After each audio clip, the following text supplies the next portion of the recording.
பாமுகம் பாட்டி வீரன் தமிழ் வானிலூடாக உறவனின் இனியவர் புலச்சமூக நிஜங்கள் நிகழ்ச்சி தொகுப்போடு விஜய் போஸ் அவர்கள் இணைந்திருக்கும் உங்களுக்கு மற்ற எல்லோருக்குமே இனிய மாலை உற்சாக வணக்கம். வணக்கம். வணக்கம் வாணி. மீண்டும் ஒரு திங்கள் மாலை பொழுதில் இணைந்திருப்பதில் மகிழ்ச்சி. நாங்கள் தொடர்ச்சியாக இலங்கையில் நடந்து கொண்டிருக்கின்ற நாடாளுமன்ற தேர்தலை பற்றியும் அதனுடைய முடிவுகளை பற்றியும் காய்த்திருக்கிறோம். இன்று ஒரு காத்திரமான ஒரு அரசு பதவியேற்றிருக்கிறது. பதவியேற்ற பின்பு அடுத்து என்ன நடக்கப் போகிறது என்ற ஒரு தலைப்போடு தான் இன்று வந்திருக்கிறோம். இதில் கலந்து கொள்ள பலர் இணைந்திருக்கிறார்கள் விருந்தினர்களாக. திரு இலங்கையிலிருந்து திரு செல்வன் அவர்கள் இணைந்திருப்பார். இன்னும் சில வினாடிகளில் அவர் இணைவார் நினைக்கிறேன்.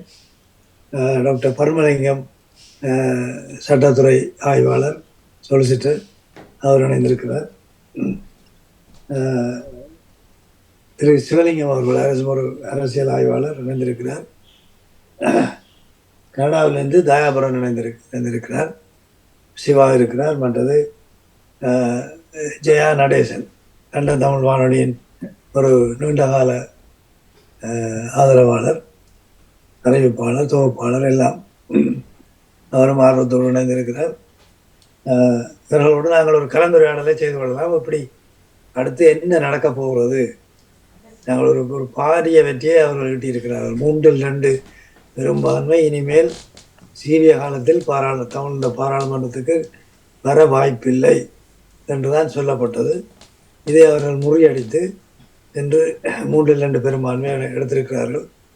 எடுத்ததோடு மட்டுமல்ல, தமிழ் பகுதிகளிலும் அவர்களுக்கு அமோக வரவேற்பு காட்டப்பட்டிருக்கிறது. ஆகவே அவர்களும் அந்த நல்லெண்ணத்தை புரிந்து கொண்டு அந்த ரீதியில் செயலாற்றுவார்கள் என்று நம்புவோம். எப்படி நடக்கப் போகிறோன்னு இன்றுதான் அமைச்சர்கள் பதவியேற்றிருக்கிறார்கள். 22 பேர் பதவியேற்றிருக்கிறார்கள். அதில் 2 பேர் தமிழ் அமைச்சர்கள், ஒரு ஆண், ஒரு பெண். அங்கே அந்த பாராளுமன்றத்தை பார்த்தால் சென்ற பாராளுமன்றங்களில் நாங்கள் ஓஎல்ஏஎல்லுக்கு மேலே படித்தாக்கள் என்று சொல்லி விரல் விட்டு எண்ணலாம். ஓயில் எடுக்காதவர்களும் அங்கே இருந்ததாக கேள்விப்படுறோம். இன்று இந்த பாராளுமன்றத்தில் மிகவும் படித்த ப்ரொஃபஸர் சரி, டாக்டர் சரி, என்ஜினியர் சரி, இப்படி அக்கௌண்டன்ட், இப்படியாக பலதரப்பட்ட புத்திஜீவிகள் இந்த பாராளுமன்றத்துக்குள்ளே தெரிவு செய்யப்பட்டது. ஒரு சரித்திரத்திலே ஒரு பெரிய ஒரு மாற்றம் என்று தான் சொல்ல வேண்டும். ஆகவே இதுக்கு இந்த பாராளுமன்றத்துக்குள்ளே ஏதாவது நல்ல விஷயங்கள் நடக்கவில்லை என்றால் இனி நடக்கவே முடியாது. ஆகவே அவர்களுக்கு சுமை அதிகம், நிறைய எதிர்பார்ப்புகள், நிறைய வேலை திட்டங்கள் முன்னாலே இருக்குது. அவை எல்லாவற்றையும் எடுத்தேன் கவிழ்த்தேன் செய்து முடிக்க முடியாது. கொஞ்சம் கொஞ்சமாக தான் செய்து கொண்டு போகலாம். இனி அதை எப்படி செய்வார்கள், அவருடைய போக்கு எப்படி இருக்கும் என்றதை பற்றியெல்லாம் நாங்கள் கலந்து கொள்ளலாம். சிவா, இதை ஆரம்பித்து வைக்க போகிறீங்களா? சிவா? ஆம் ஆம், நன்றி நன்றி. ஆம், ஒரு சின்ன ஒரு இன்ட்ரடக்ஷன் ஆரம்பித்த செய்வீங்களா?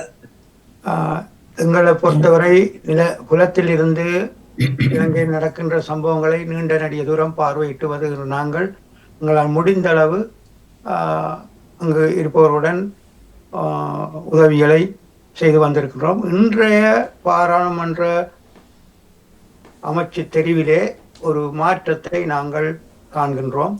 அதே நேரத்தில் 159 பாராளுமன்ற உறுப்பினர்களையும் நாங்கள் பார்க்க போனால் ஒரு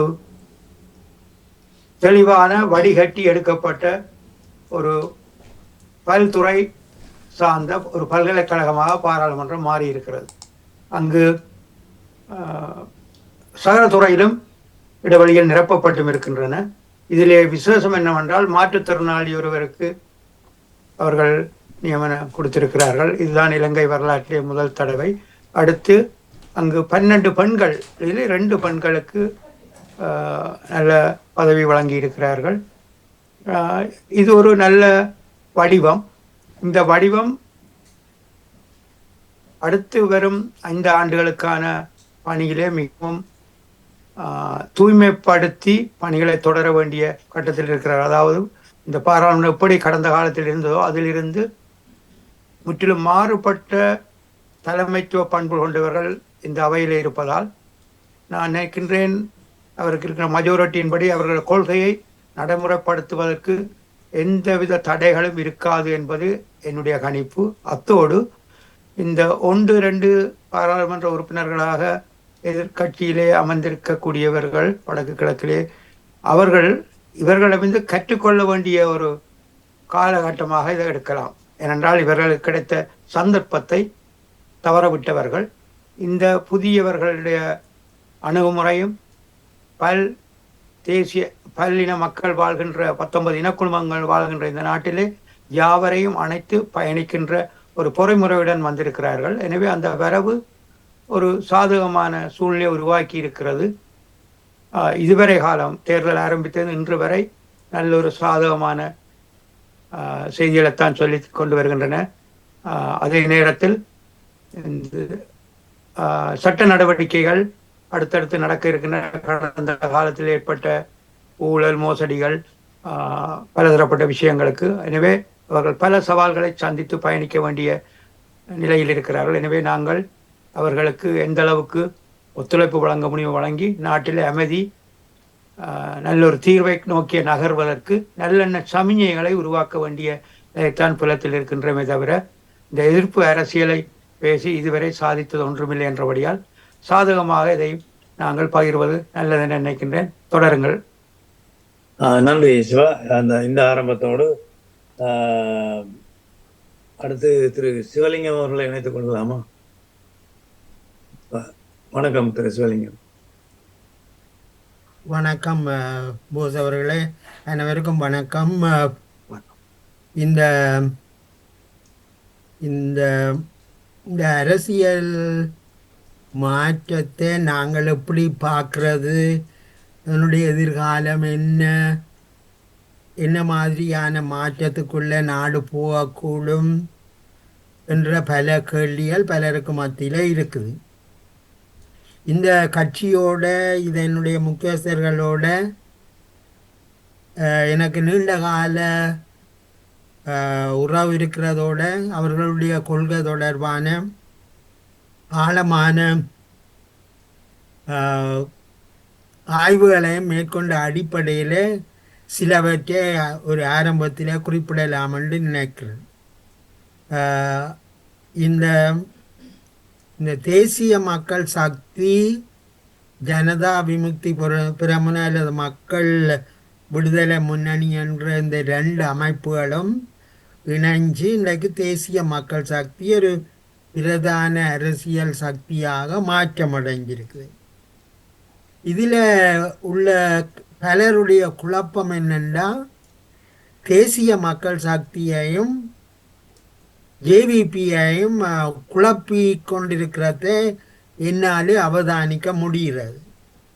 இந்த அரசியலை ஆழமாக கவனிக்கிறவன் என்ற வகையில் எனக்கும் ஒரு கடமை இருக்குது. இதில் உள்ள வித்தியாசங்களை நேயர்களோட பகிர்ந்து கொள்வது மிக முக்கியமானது. அந்த வகையில் தேசிய மக்கள் சக்திக்கும் ஜேவிபிக்கும் இடையே உள்ள பிரதான வேறுபாடுகளை சிலவற்றை அடையாளப்படுத்தலாம் என்று நினைக்கிறேன். இந்த ஜேவிபின்ற வரலாறு பலரும் அறிஞ்சதுதான். அது மட்டுமல்ல, அவர்கள் முதல்ல மார்க்சிய சிந்தனையினுடைய அடிப்படையில் இலங்கையிலே அமைஞ்சிருக்கிற முதலாளித்துவ கட்டமைப்பு முற்றாக தகர்க்கப்பட்டால் மட்டுமே நாட்டு மக்களுக்கான, குறிப்பாக தொழிலாளர் விவசாய மக்களுக்கு விடுதலை கிடைக்கும் என்று அவர்கள் நம்பினார்கள். அவர்கள் பாராளுமன்ற ஜனநாயகத்தை அவர்கள் நிராகரித்து வந்தார்கள். இந்த நிலைமையில இருந்து அவர்கள் எவ்வாறு இந்த மாற்றத்துக்குள்ளே வந்தார்கள் என்றால் 1971ஆம் ஆண்டு அந்த கட்சி எதிர்நோக்கிய நெருக்கடிகள், 80ஆம் ஆண்டு 90ஆம் ஆண்டுகள் அனுபவங்களினூடாக அந்த கட்சிக்குள்ளே அரசியல் தலைமை இந்த அனுரகுமார திசாநாயக்க 5வது தலைமுறையாக உள்ளார். இந்த கட்சி பல்வேறு மாற்றங்களினூடாக வந்திருக்கின்றதை நாங்கள் புரிந்து கொள்ள வேண்டும். ஏனென்றால் பலர் இன்னமும் பழைய கதைகளை திரும்ப திரும்ப சொல்வதன் மூலம்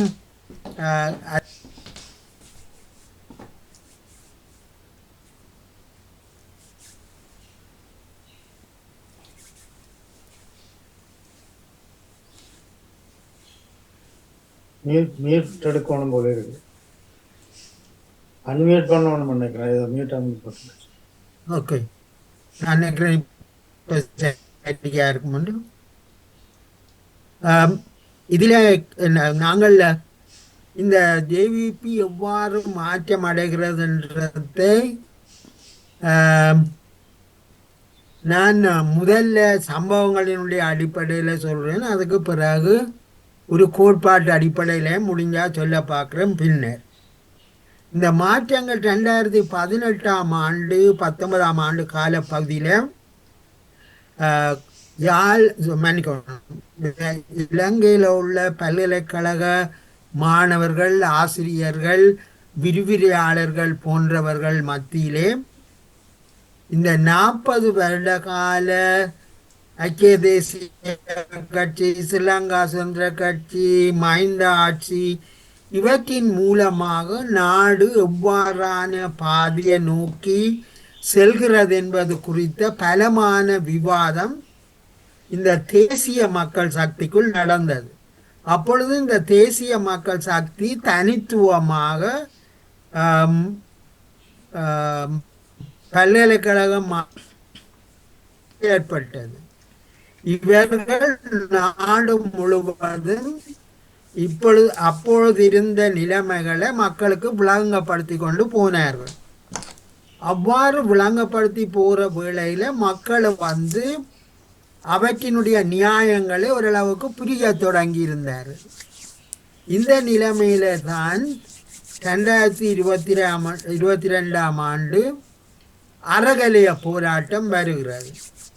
இந்த அறகலைய போராட்டம் என்ன செய்திருக்குன்னா, இந்த நாட்டில் ஆட்சிக்கு வந்த பிரதான அரசியல் கட்சிகள் தங்களை ஏமாற்றி போட்டுதுன்றது அவர்கள் நிதர்சனமாகவே கண்டார்கள். ஏனென்றால் அவர்களுடைய செல்வ குவிப்பு, அவர்களுடைய வாழ்க்கை முறைகள், மற்றது நாட்டின் செல்வத்தை கொள்ளையடித்தது.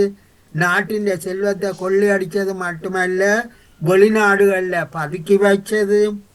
இவ்வாறான ஒரு நிலைமையும் மற்ற பக்கத்தில் இந்த 40 ஆண்டுகளுக்கு மேலாக நாட்டிலே செயற்பட்ட இந்த தாராளவாத பொருளாதாரம் நாட்டு மக்கள் நாட்டின் தேசிய வளத்தை விருத்தி செய்யாமல் அது ஒரு வகையில் மக்களை நுகர்வு சமூகமாக மாற்றி இருந்தது. நாங்கள் வெறுமனிய ஒரு உற்பத்தி திறனற்ற நுகர்வு சமூகமாக மாற்றப்பட்டு கொண்டிருந்தோம். இந்த அடிப்படையில் தான் ஒரு பாரிய விவாதம் ஜேவிபிக்குள்ளேயும் ஏற்பட்டது. அதாவது தேசிய மக்கள் சக்தி எடுத்து சென்ற போராட்டம் ஜேவிபிக்குள்ளேயும் ஒரு பெரிய விழிப்புணர்வு ஏற்படுத்தி இருந்தது. இதனுடைய விளைவுதான் தேசிய மக்கள் சக்தி, ஜேவிபி ஆகிய இரண்டும் இணைந்து செயற்படுவதற்கான அடித்தளத்தை வழங்கியிருந்தது. இதன் பின்னர் தான் ஜேவிபியும் மக்களால் தெரிவு செய்யப்படக்கூடிய கட்சியாக மாற்றமடைந்தது.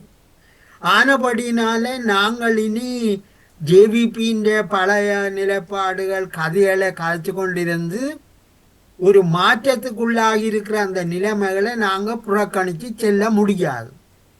அந்த அடிப்படையில தான் 2022ஆம் ஆண்டு ஏற்பட்ட அறகலிய போராட்டமும் 2020 கோதபாய ராஜபக்சேന്റെ அரசாங்கத்தின் மிக மோசமான பொருளாதார கொள்கைகளும் இரண்டு பிரதான கட்சிகளும் நாட்டின் செல்வத்தை கொள்ளையடித்தது மட்டுமல்ல மக்களை வறுமைக்குள்ள தள்ளி போட்டார்கள் என்றதை சாமானிய மக்கள் உணரத் தொடங்கினார்கள். சாமானிய மக்கள் உணரத் தொடங்கியதோடு கேஸ் மற்றது எரிபொருள் பொருட்களின் விலைகளும் அதிகரிக்க அது மத்திய தர வர்க்கத்தையும் பாதிக்க தொடங்கியது. இந்த நிலைமையில தான் இந்த ஆட்சி அதிகாரம் ஊழல் மிக்கது, விரயத்தை செய்கிறது, அதிகார துஷ்பிரயோகம் செய்கிற என்ற அடிப்படையில் இந்த ஆட்சியை தூக்கி எறிய வேண்டும் என்ற மனநிலை சகல மக்கள் மட்டத்திலும் வந்திருந்தது. அது தமிழ் மக்கள் மத்தியில் எவ்வாறு வந்தது நாங்கள் தனியாக பார்க்கலாம். இது நாடு முழுவதுமான ஒரு விழிப்பு அலையை தோற்றுவித்திருந்தது. எனவே நாட்டு மக்கள் இந்த அரசாங்கத்தை மாற்றி அமைக்க வேணும், இந்த ஆட்சி பொறிமுறை முற்றாக மாற்றி அமைக்கப்பட வேணும், நாட்டிலே ஒரு தேசிய நல்லிணக்கம் வராத வரை நாட்டிலே அமைதியை தோற்றுவிக்க முடியாது என்கின்ற அவர்களுடைய எண்ணப்பாட்டினுடைய வெளிப்பாடுதான் இந்த தேர்தல் முடிவுகள். எனவே நாங்கள் எங்களுடைய இந்த மாற்றத்தை இந்த தேர்தல் முடிவின் பின்னணியில இருந்து பார்க்கணுமே தவிர இது சரிவராது, இவர்கள் இனவாதிகள், இவர்களால் எதுவுமே செய்ய முடியாது, அந்த பழைய பிரதான கட்சிகள் இவர்களை நிம்மதியாக ஆட்சி நடத்த முடியாது, இவர்கள் தமிழ் மக்களுடைய உரிமையை தருவார்களா, பௌத்த மதத்துக்கு முதலிடம் கொடுப்பார்களா, இப்படியான பல கேள்விகள் எல்லாம் ஒரு ஆரம்பத்திலேயே நம்பிக்கையற்ற சூழலை தோற்றுவிக்க தொடங்குவதன் காரணம் சிங்கள தமிழ் மக்களிடையே ஒரு நல்லிணக்கத்தை உருவாக்குவதை விரும்பாத சக்திகள் தான் இவ்வாறான கேள்விகளை எழுப்புகிறார்கள். எனவே இன்றைக்கு ஏற்பட்டிருக்கிற இந்த சூழல் தேசிய நல்லிணக்கத்துக்கான அடிப்படைகளை தோற்றுவித்திருப்பதாக நான் கருதுகிறேன். நீங்கள் எதிர்பார்த்த செல்வின் அவர்களும் வந்திருக்கிறபடியாம் நாங்கள் தொடர்ந்து பின்னர் பேசலாம். நன்றி நன்றி திரு சிவலிங்கம் அவர்கள். திரு செல்வின் அவர்கள் இணைந்திருக்கிறார் நினைக்கிறேன். வணக்கம் திரு செல்வின். அவர் சீட்டில் இல்லை, அவர் வந்திருக்கிறார். சீட்டுக்கு வர.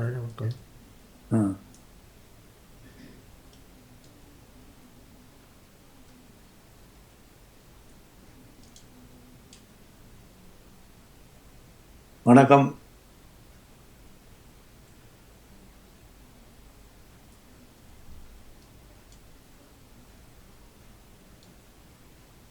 அன்மியூட் பண்ணணுமோ தெரியல, மியூட்ல இருக்கிற மாதிரி இருக்குது. இருந்துட்டாரா? வணக்கம். வணக்கம் வணக்கம் வணக்கம். அவங்களோட நித்திரையை குழப்பி போட்டோம். இது நான் எல்லாம் பண்ணிட்டு தான் பார்த்தீங்கன்னா இவர் நம்ம நேரம் எல்லாமே செட் பண்ணிட்டேன். அப்படி சரி. எப்படி உங்களோட, அதாவது நாங்களுக்கு ஒரு பெரிய ஒரு சுனாமிய அலை அடிச்சு ஓஞ்சி போயிருக்குது. அப்போ நீங்கள் அதை உங்களோட பார்வையில எப்படி பார்க்குறீங்க? அதாவது இது நான் ஆரம்பத்தில் குறிப்பிட்டிருந்தேன், நீங்கள் அப்பொழுது இல்லை. இனிமேல் இந்த பாராளுமன்றத்தில் 2/3 பெரும்பான்மை யாரும் எடுக்க முடியாது என்ற ஒரு கருத்து நிலவியது. இதை முறியடித்து அவர்கள் இன்று 2/3 பெரும்பான்மையுடன் பதவிக்கு வந்திருக்கிறார்கள். ஒரு பரவலாக மாத்திரையில் கூட ஒரு தமிழ் வேட்பாளர் போட்டி போட்டு வந்திருக்கிறார். மிக அதிகப்படியான வாக்குகளோடு, அதுதான் முக்கியமானது. அவர்களுக்கு அமைச்சர் பதவியும் வழங்கப்பட்டிருக்கு. இப்படியாக ஒரு மாற்றம் மேலெழுந்த வாரியாக எங்களுக்கு தெரியுது. இது எப்படி நடக்கும், என்ன நடக்கும், எப்படி போகும், இது நிரந்தரமான மாற்றமாக இருக்குமா, அல்லது தமிழ் தேசியத்தை விரும்புகின்றவர்களுக்கு இது ஏதாவது ஒரு நிவாரணத்தை கொண்டு வருமா என்பதை பற்றி உங்களுடைய கருத்துக்களை கூறுமாறு கேட்டுக்கொள்கிறேன். நன்றி, வணக்கம். நல்ல ஒரு சந்திப்பு. அடிப்படையில் முதலாவது ஒரு இலகுவாக சொல்றேன்னு சொன்னால், இது ஒன்றும் பெரிய புரட்சி அல்ல. தமிழ் மக்களை பொறுத்தவரையும் சரி, தென்னிலங்கைய மக்களை பொறுத்தவரையும் இது ஒன்றும் புரட்சி அல்ல. இது மக்களுடைய வயிற்றெரிச்சலுடைய வெளிப்பாடு. அது உண்மை. மக்கள் மட்டு காலமும் கொண்டிருந்த வயிற்றெரிச்சல்ல யாருக்காவது இன்னும் ஒரு ஆக்களுக்கு போட வேண்டும் என்று ஒன்று காத்து கொண்டு இருக்க ஜேவிபி கொண்டு வந்து வச்ச கூடைக்குள்ளே எல்லாரும் சேர்ந்து போட்டிருக்கணும். தென்னிலங்கையிலையும் சரி, வடக்கிலையும் கொஞ்சம் சரி. மற்றபடி இதுக்கெல்லாம் பெரிய வரவேற்கணும் சொல்லக்கூடாது. தேசியம் தோத்து போயிட்டுது, தேசியம் மாறி போயிட்டுது, அல்லது மக்கள் புரட்சி செய்து போட்டார்கள், அல்லது ஜேவிபி புரட்சி செய்து போட்டோம், எதுவுமே இல்லை. நாங்கள் தான் புரிந்து கொள்ள வேணும். இப்போ தென்னிலங்கையை பொறுத்தவரை தென்னிலங்கை மக்களுக்கு ஜேவிபி ஓரளவுக்கு மக்களோட வேலை செய்தாலும் புரட்சிகரமான எண்ணங்களை விதைத்ததாக சொல்ல மாட்டோம். ஒரு ஊழல், லஞ்சம் போன்ற விடயங்கள், அல்ல பாதாள உலோக விஷயங்கள், இல்லை வேறு விஷயங்களால் தென்னிலங்கை பொருளாதார நெருக்கடியாலே எல்லாத்தையும் களைச்சி போயிருந்த மக்களுக்கு அங்கே ஒரு மாற்றம் தேவையா இருக்கீங்களா, அங்கே நிச்சயமாக ஜேவிபி போட்டிருக்கிறது. சிங்கள மக்கள் எப்பையும் ஏதோ ஒரு விதமான ஒரு அலையிலான் போறவையர். அது ஒருக்கா கோட்டபாய அலை வீசும், ஒருக்கா சந்திரியா அலை வீசும், ஒருக்கா மஹிந்த அலை வீசும். இப்படி ஒரு அலையில போகும். இந்த அலை, இன்னொரு அலை வந்து ஜேவிபி அலை. மறுபடியும் ஜேவிபி பெரிய புரட்சிகரமான சிந்தனைகளை மக்கள் மத்தியில் விதைத்ததாக நான் பெரிய அளவில் சொல்ல மாட்டேன். என்ன ஜேவிபி ஒரு இடதுசாரி கட்சியை என்று சொல்லுகின்ற அது வந்து மேற்கத்திய நாடுகளில வந்து ஜேவிபியை ஒரு சீன சார்பாக தங்களுக்கு உள்ள இழுத்தெடுக்கும் வரை இந்த லேபிளை போடுகின்றார்களே தவிர, மற்றபடிக்கு இந்த இடதுசாரி ஆட்சி என்று சொல்லி ஒரு சிந்தனை இப்போ இல்லை இலங்கையில். அது சுதந்திரத்துக்கு பின்னான காலத்தில் இருந்த ஜேவிபி இடதுசாரி சிந்தனையாளர்கள்லாம் இப்போ இந்த காலத்துக்கு காலம் அப்படியே மாறி மாறி தடுமாறி இனத்துவ கட்சிகளோடையும் அதை பதவிக்காகவும் அதிகாரத்துக்காகவும் சலுகைகளுக்காகவும் விலை போன நிலைமையில இங்கே அந்த இடதுசாரி சிந்தனை என்ற ஒரு விடயமே இல்லை. மற்றது இடதுசாரி பொருளாதாரம் சொல்லி இன்றைக்கு உலகத்தில் ஒன்றுமே இல்லை.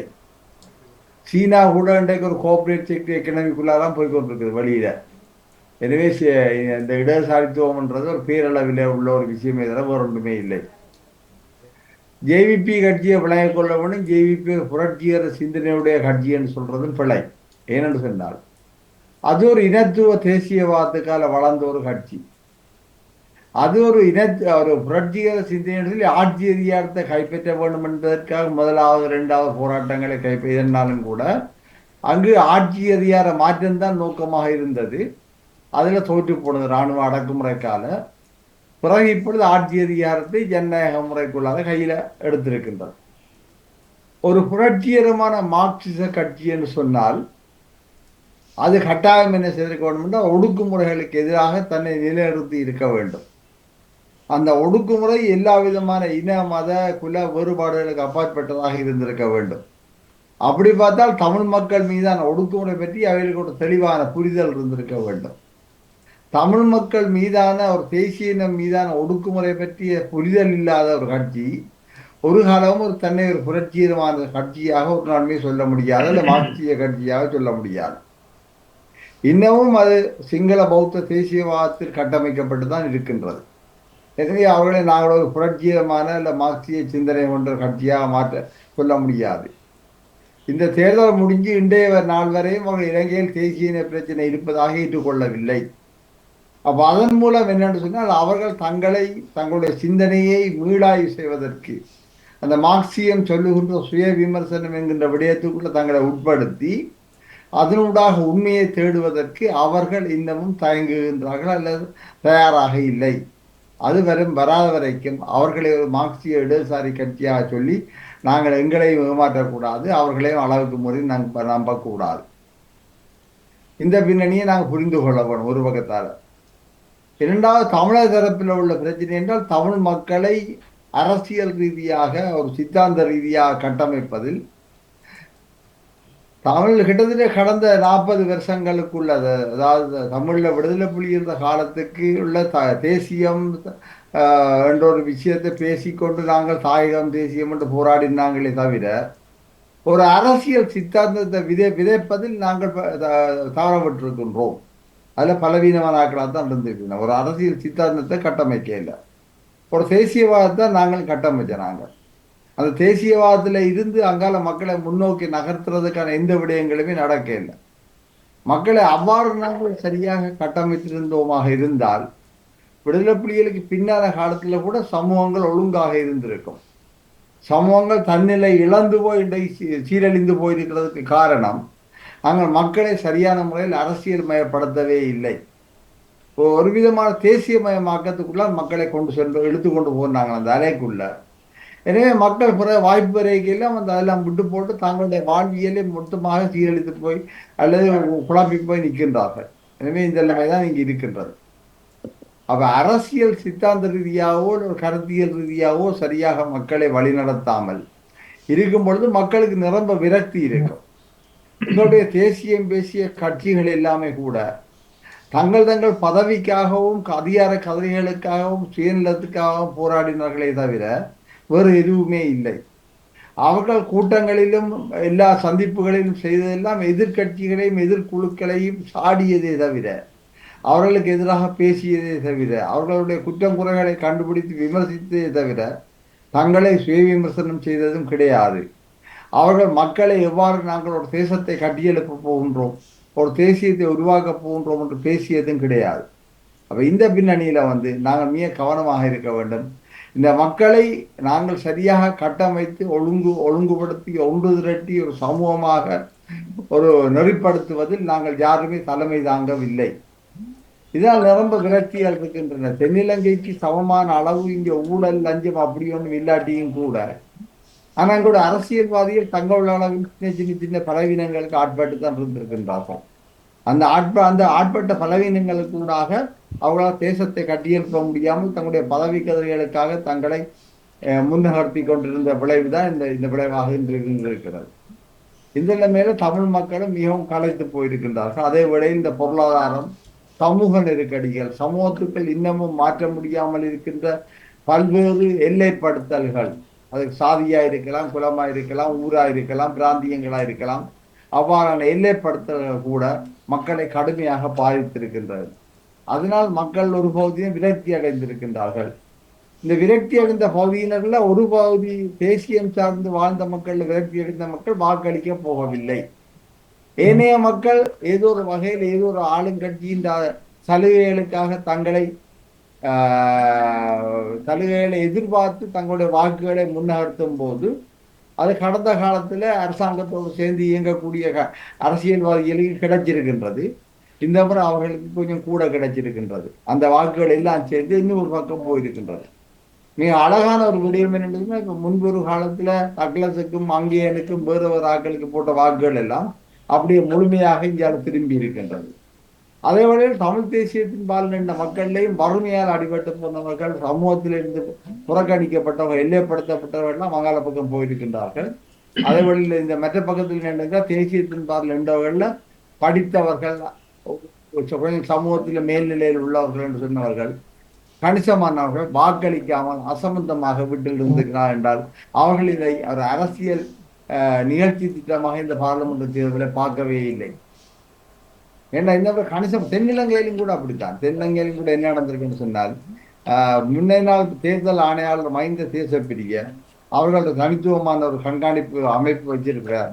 அதனூடாக பார்த்தவர் தேர்தல் அண்டைக்கே சொன்னார், அதாவது ஒரு குறிப்பிட்ட கட்சியின் சார்ந்த வாக்காளர்கள் தான் முன்னகர்த்தப்பட்டு வாக்களித்திருக்கின்றார்கள், ஏனைய மக்கள் வாக்களிக்க போகவில்லை. அது ஒரு பெரிய விஷயம். அது ஒரு இந்த ஜேவிபி போன்ற கட்சிகளுக்கு சிங்கள மக்களில் மிகவும் திட்டமிட்டு ஒழுங்கமைத்து மக்களை வாக்குச்சாவடிகளுக்கு அனுப்புவது வெற்றி பெற்றிருக்கின்றது. அதுக்கு ஒரு நல்ல உதாரணம் எப்படி சொல்லலாம்னு சொன்னால், தென்னிலங்கையில மாத்தறையில சரோஜா சாவித்திரி போல்ராஜ் என்ற தமிழ் பிள்ளை, அவ கரகால கண்டியில மாவட்டத்துல அவருடைய குடும்பம் இருந்தது. 83 கலவரத்துல பாதிக்கப்பட்டு மாத்தறையில போய் குடியமர்ந்து தங்களோட வாழ்க்கையை கட்டமைச்சவர்கள். அந்த பிள்ளை 1,65,000 அப்படின்னு நினைக்கிறேன் ஒரு கணிசமான வாக்கெடுத்து வென்று இருக்குது. அவ்வளவும் கணிசமாக சிங்கள மக்களுடைய வாக்குகள்.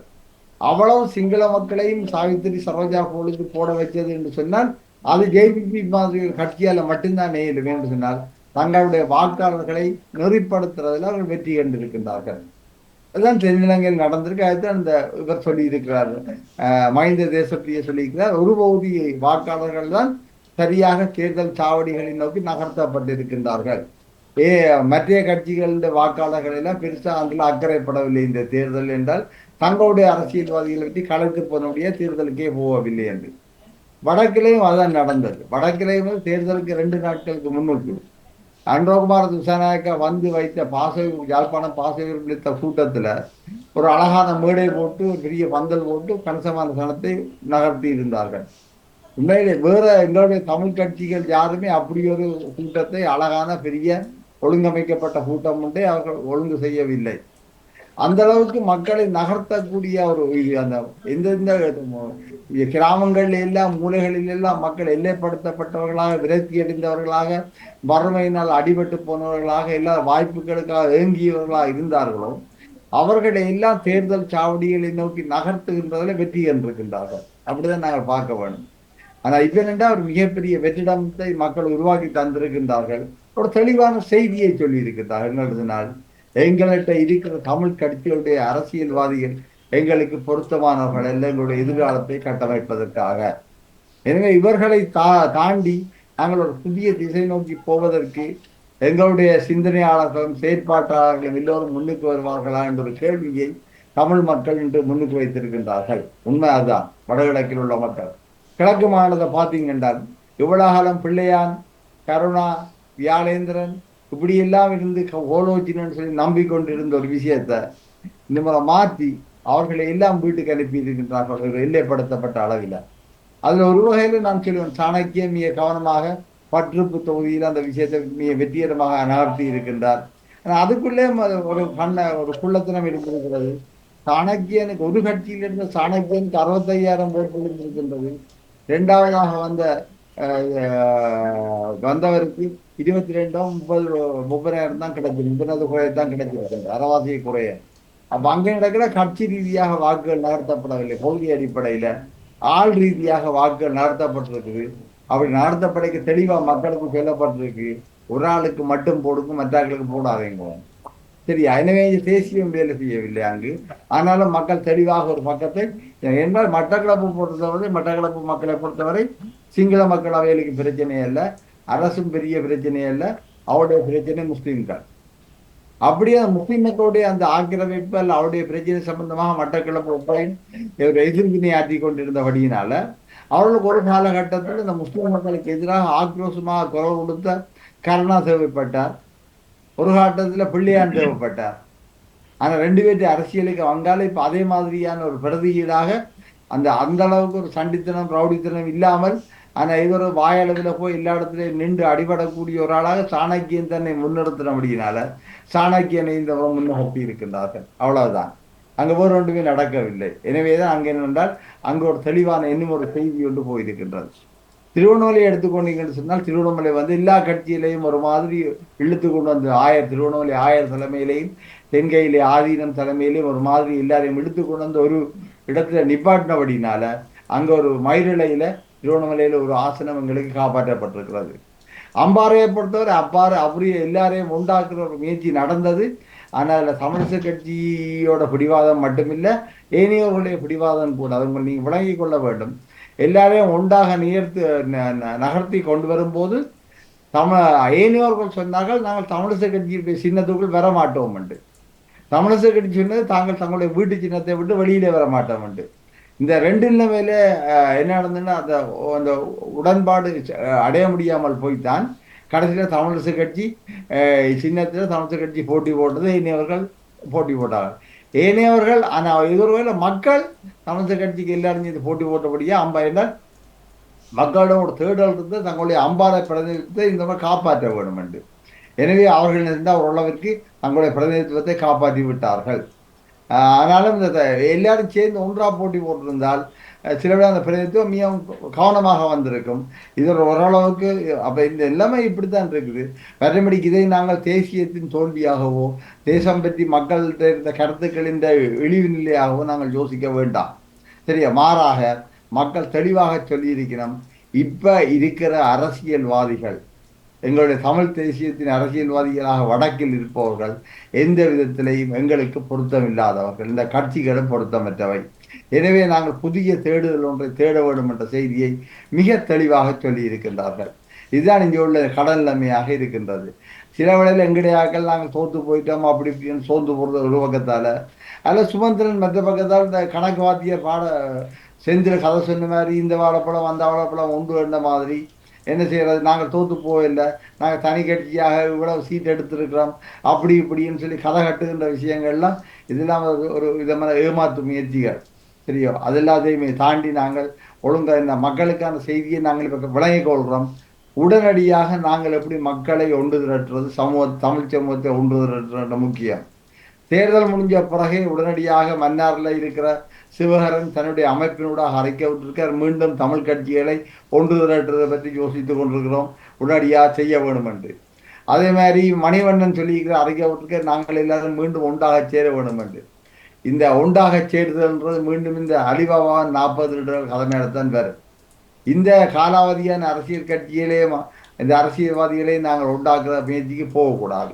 நாங்கள் புதிய ஒரு தேடுதலுக்காக நாங்கள் வர வேண்டும், புதிய ஒரு தலைமுறைக்காக வர வேண்டும். இதுதான் இன்றைக்கு எங்களுக்கு ஒரு தேடுதலாக இருக்கின்றது, தேவையாக இருக்கின்றது. மற்றது ஜேவிபியுடைய இந்த 5 வருஷத்தை, அடுத்த 5 வருஷம் இதை பார்த்தீங்கன்னு சொன்னால் அது மிக சௌகரியமான வருஷமாக இருக்கா என்றால் அரசியல் தீர்வு ஒன்று விடயம் வரா என்றால் சொல்லி போட்டோம். தமிழ் மக்களுக்கு அப்படியே பிரச்சனை இல்லை. நேற்று அன்ரோகுமார் திசாநாயக்கா தன்னுடைய பேச்சிலேயே சொல்லி போட்டார், பிரிவினவாத அரசியல் இனி இல்லையேன்னு சொல்லி போட்டு. அவருடைய கற்பனை மட்டத்தில் அவை அப்படித்தான் யோசிக்கிறான். அவை அப்படி சொல்லி சொல்லி எல்லாத்தையும் தாண்டி கொண்டு பார்க்கணும். சரியா? அவர்கள் அதே வேளையில் பௌத்த சாசனத்துக்குன்னு சொல்லி ஒரு அமைச்சர் போட்டிருக்கிறான். சரியா?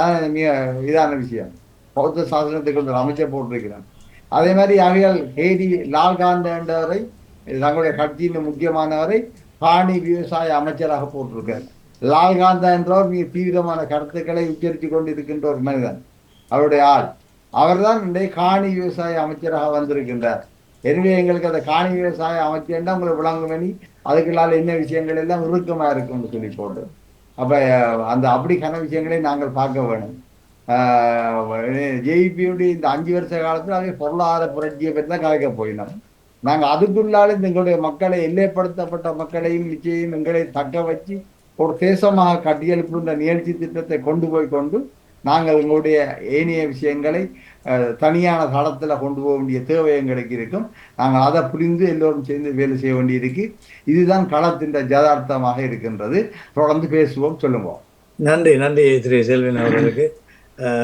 அதாவது அங்கத்தை தளத்தின் நிலைமையை மிக தெளிவாக கூறுகிறீர்கள். பலருடைய எதிர்பார்ப்புகளையும் மிகவும் உங்களுடைய பார்வையில் தெளிவாக்கி இருக்கிறீர்கள். அது புதிய கட்சி நாங்கள் ஏதோ மலைய கவல்பார்கள் என்று எதிர்பார்க்க முடியாது, பொறுத்திருந்தான் பார்க்க வேண்டும் என்றதெல்லாம் உண்மை. இனி டாக்டர் பரமலிங்கம் இணைந்திருக்கிறேன் நினைக்கிறேன். அவருடைய கருத்துக்களை கேட்டுக்கொண்டு நாங்கள் தொடரலாம். நன்றி. இன்னும் 20 நிமிடங்களுக்குள்ளே தான் இருக்கின்றன. இதுவரையில பேசியவர்களே நண்பர் சிவா மிக தெளிவாக நேஷனல் பீப்புள்ஸ் ஃப்ரண்டினுடைய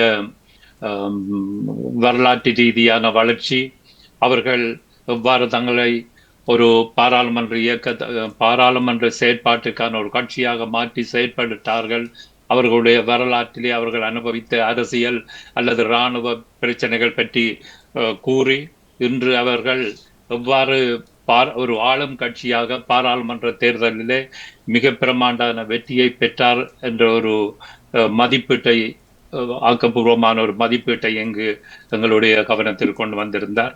அதனை அடுத்து எங்கள் அன்புக்குரிய செல்வன் அவர்கள் கூட அதில் ஆச்சரியப்படுவதற்கு ஒன்றுமில்லை, நீங்கள் சலசலக்க வேண்டாம் என்ற தோரணையிலே அவர்கள் NPPயினுடைய தன்மைகள் பற்றியும் எதிர்காலத்திலே அவர்கள் எப்படியான வேலை திட்டங்களை அமல்படுத்த போறார்கள் என்பதனை பற்றிய ஒரு கருத்துக்களை தெரிவித்திருந்தார். இந்த நிலையிலே நான் சுருக்கமாக ஒன்று கூற விரும்புகின்றேன். சிங்கள பிரதேசங்களை பொறுத்த மட்டிலே பொது தேர்தல்கள் நடைபெறுகின்ற காலங்களிலே 1956 ஓரளவிற்கு அவர்களுக்கு ஒரு பிரமாண்டமான அலையாக அவர்கள் பண்டாரநாயக் அவர்கள் ஆட்சியை கைப்பற்றினார்கள். அதனை அடுத்து 1970 3/2 பங்கு பெரும்பான்மை கிடைக்கக்கூடியதாக MEP என்று சொல்லப்படுகின்ற ஸ்ரீலங்கா சுதந்திர கட்சியின் தலைமையில் ஒரு பெரிய அரசியல் மாற்றம் ஒன்று ஏற்பட்டது. அதனை அடுத்து அதற்கு பதிலாக ஒரு 7 வருட காலத்திலே 77 JR ஜெயவர்தனா தலைமையிலே ஐக்கிய தேசிய கட்சி இவ்வாறான ஒரு வெற்றியை பெற்றுக்கொண்டது. மிக அண்மை கால வரலாற்றை எடுக்கின்ற பொழுது நிச்சயமாக 24 கடந்த 14ஆம் தேதி நடமுடிந்த தேர்தல் ஒரு வகையில முன்னேவற்றை விட சிலது மேலானதாகவும் வடக்கு கிழக்கு மாகாணங்கள் வந்த பிரதிநிதித்துவத்தை எடுத்து ஒரு வரலாற்று சாதனையை படைத்து இருக்கிறார்கள்.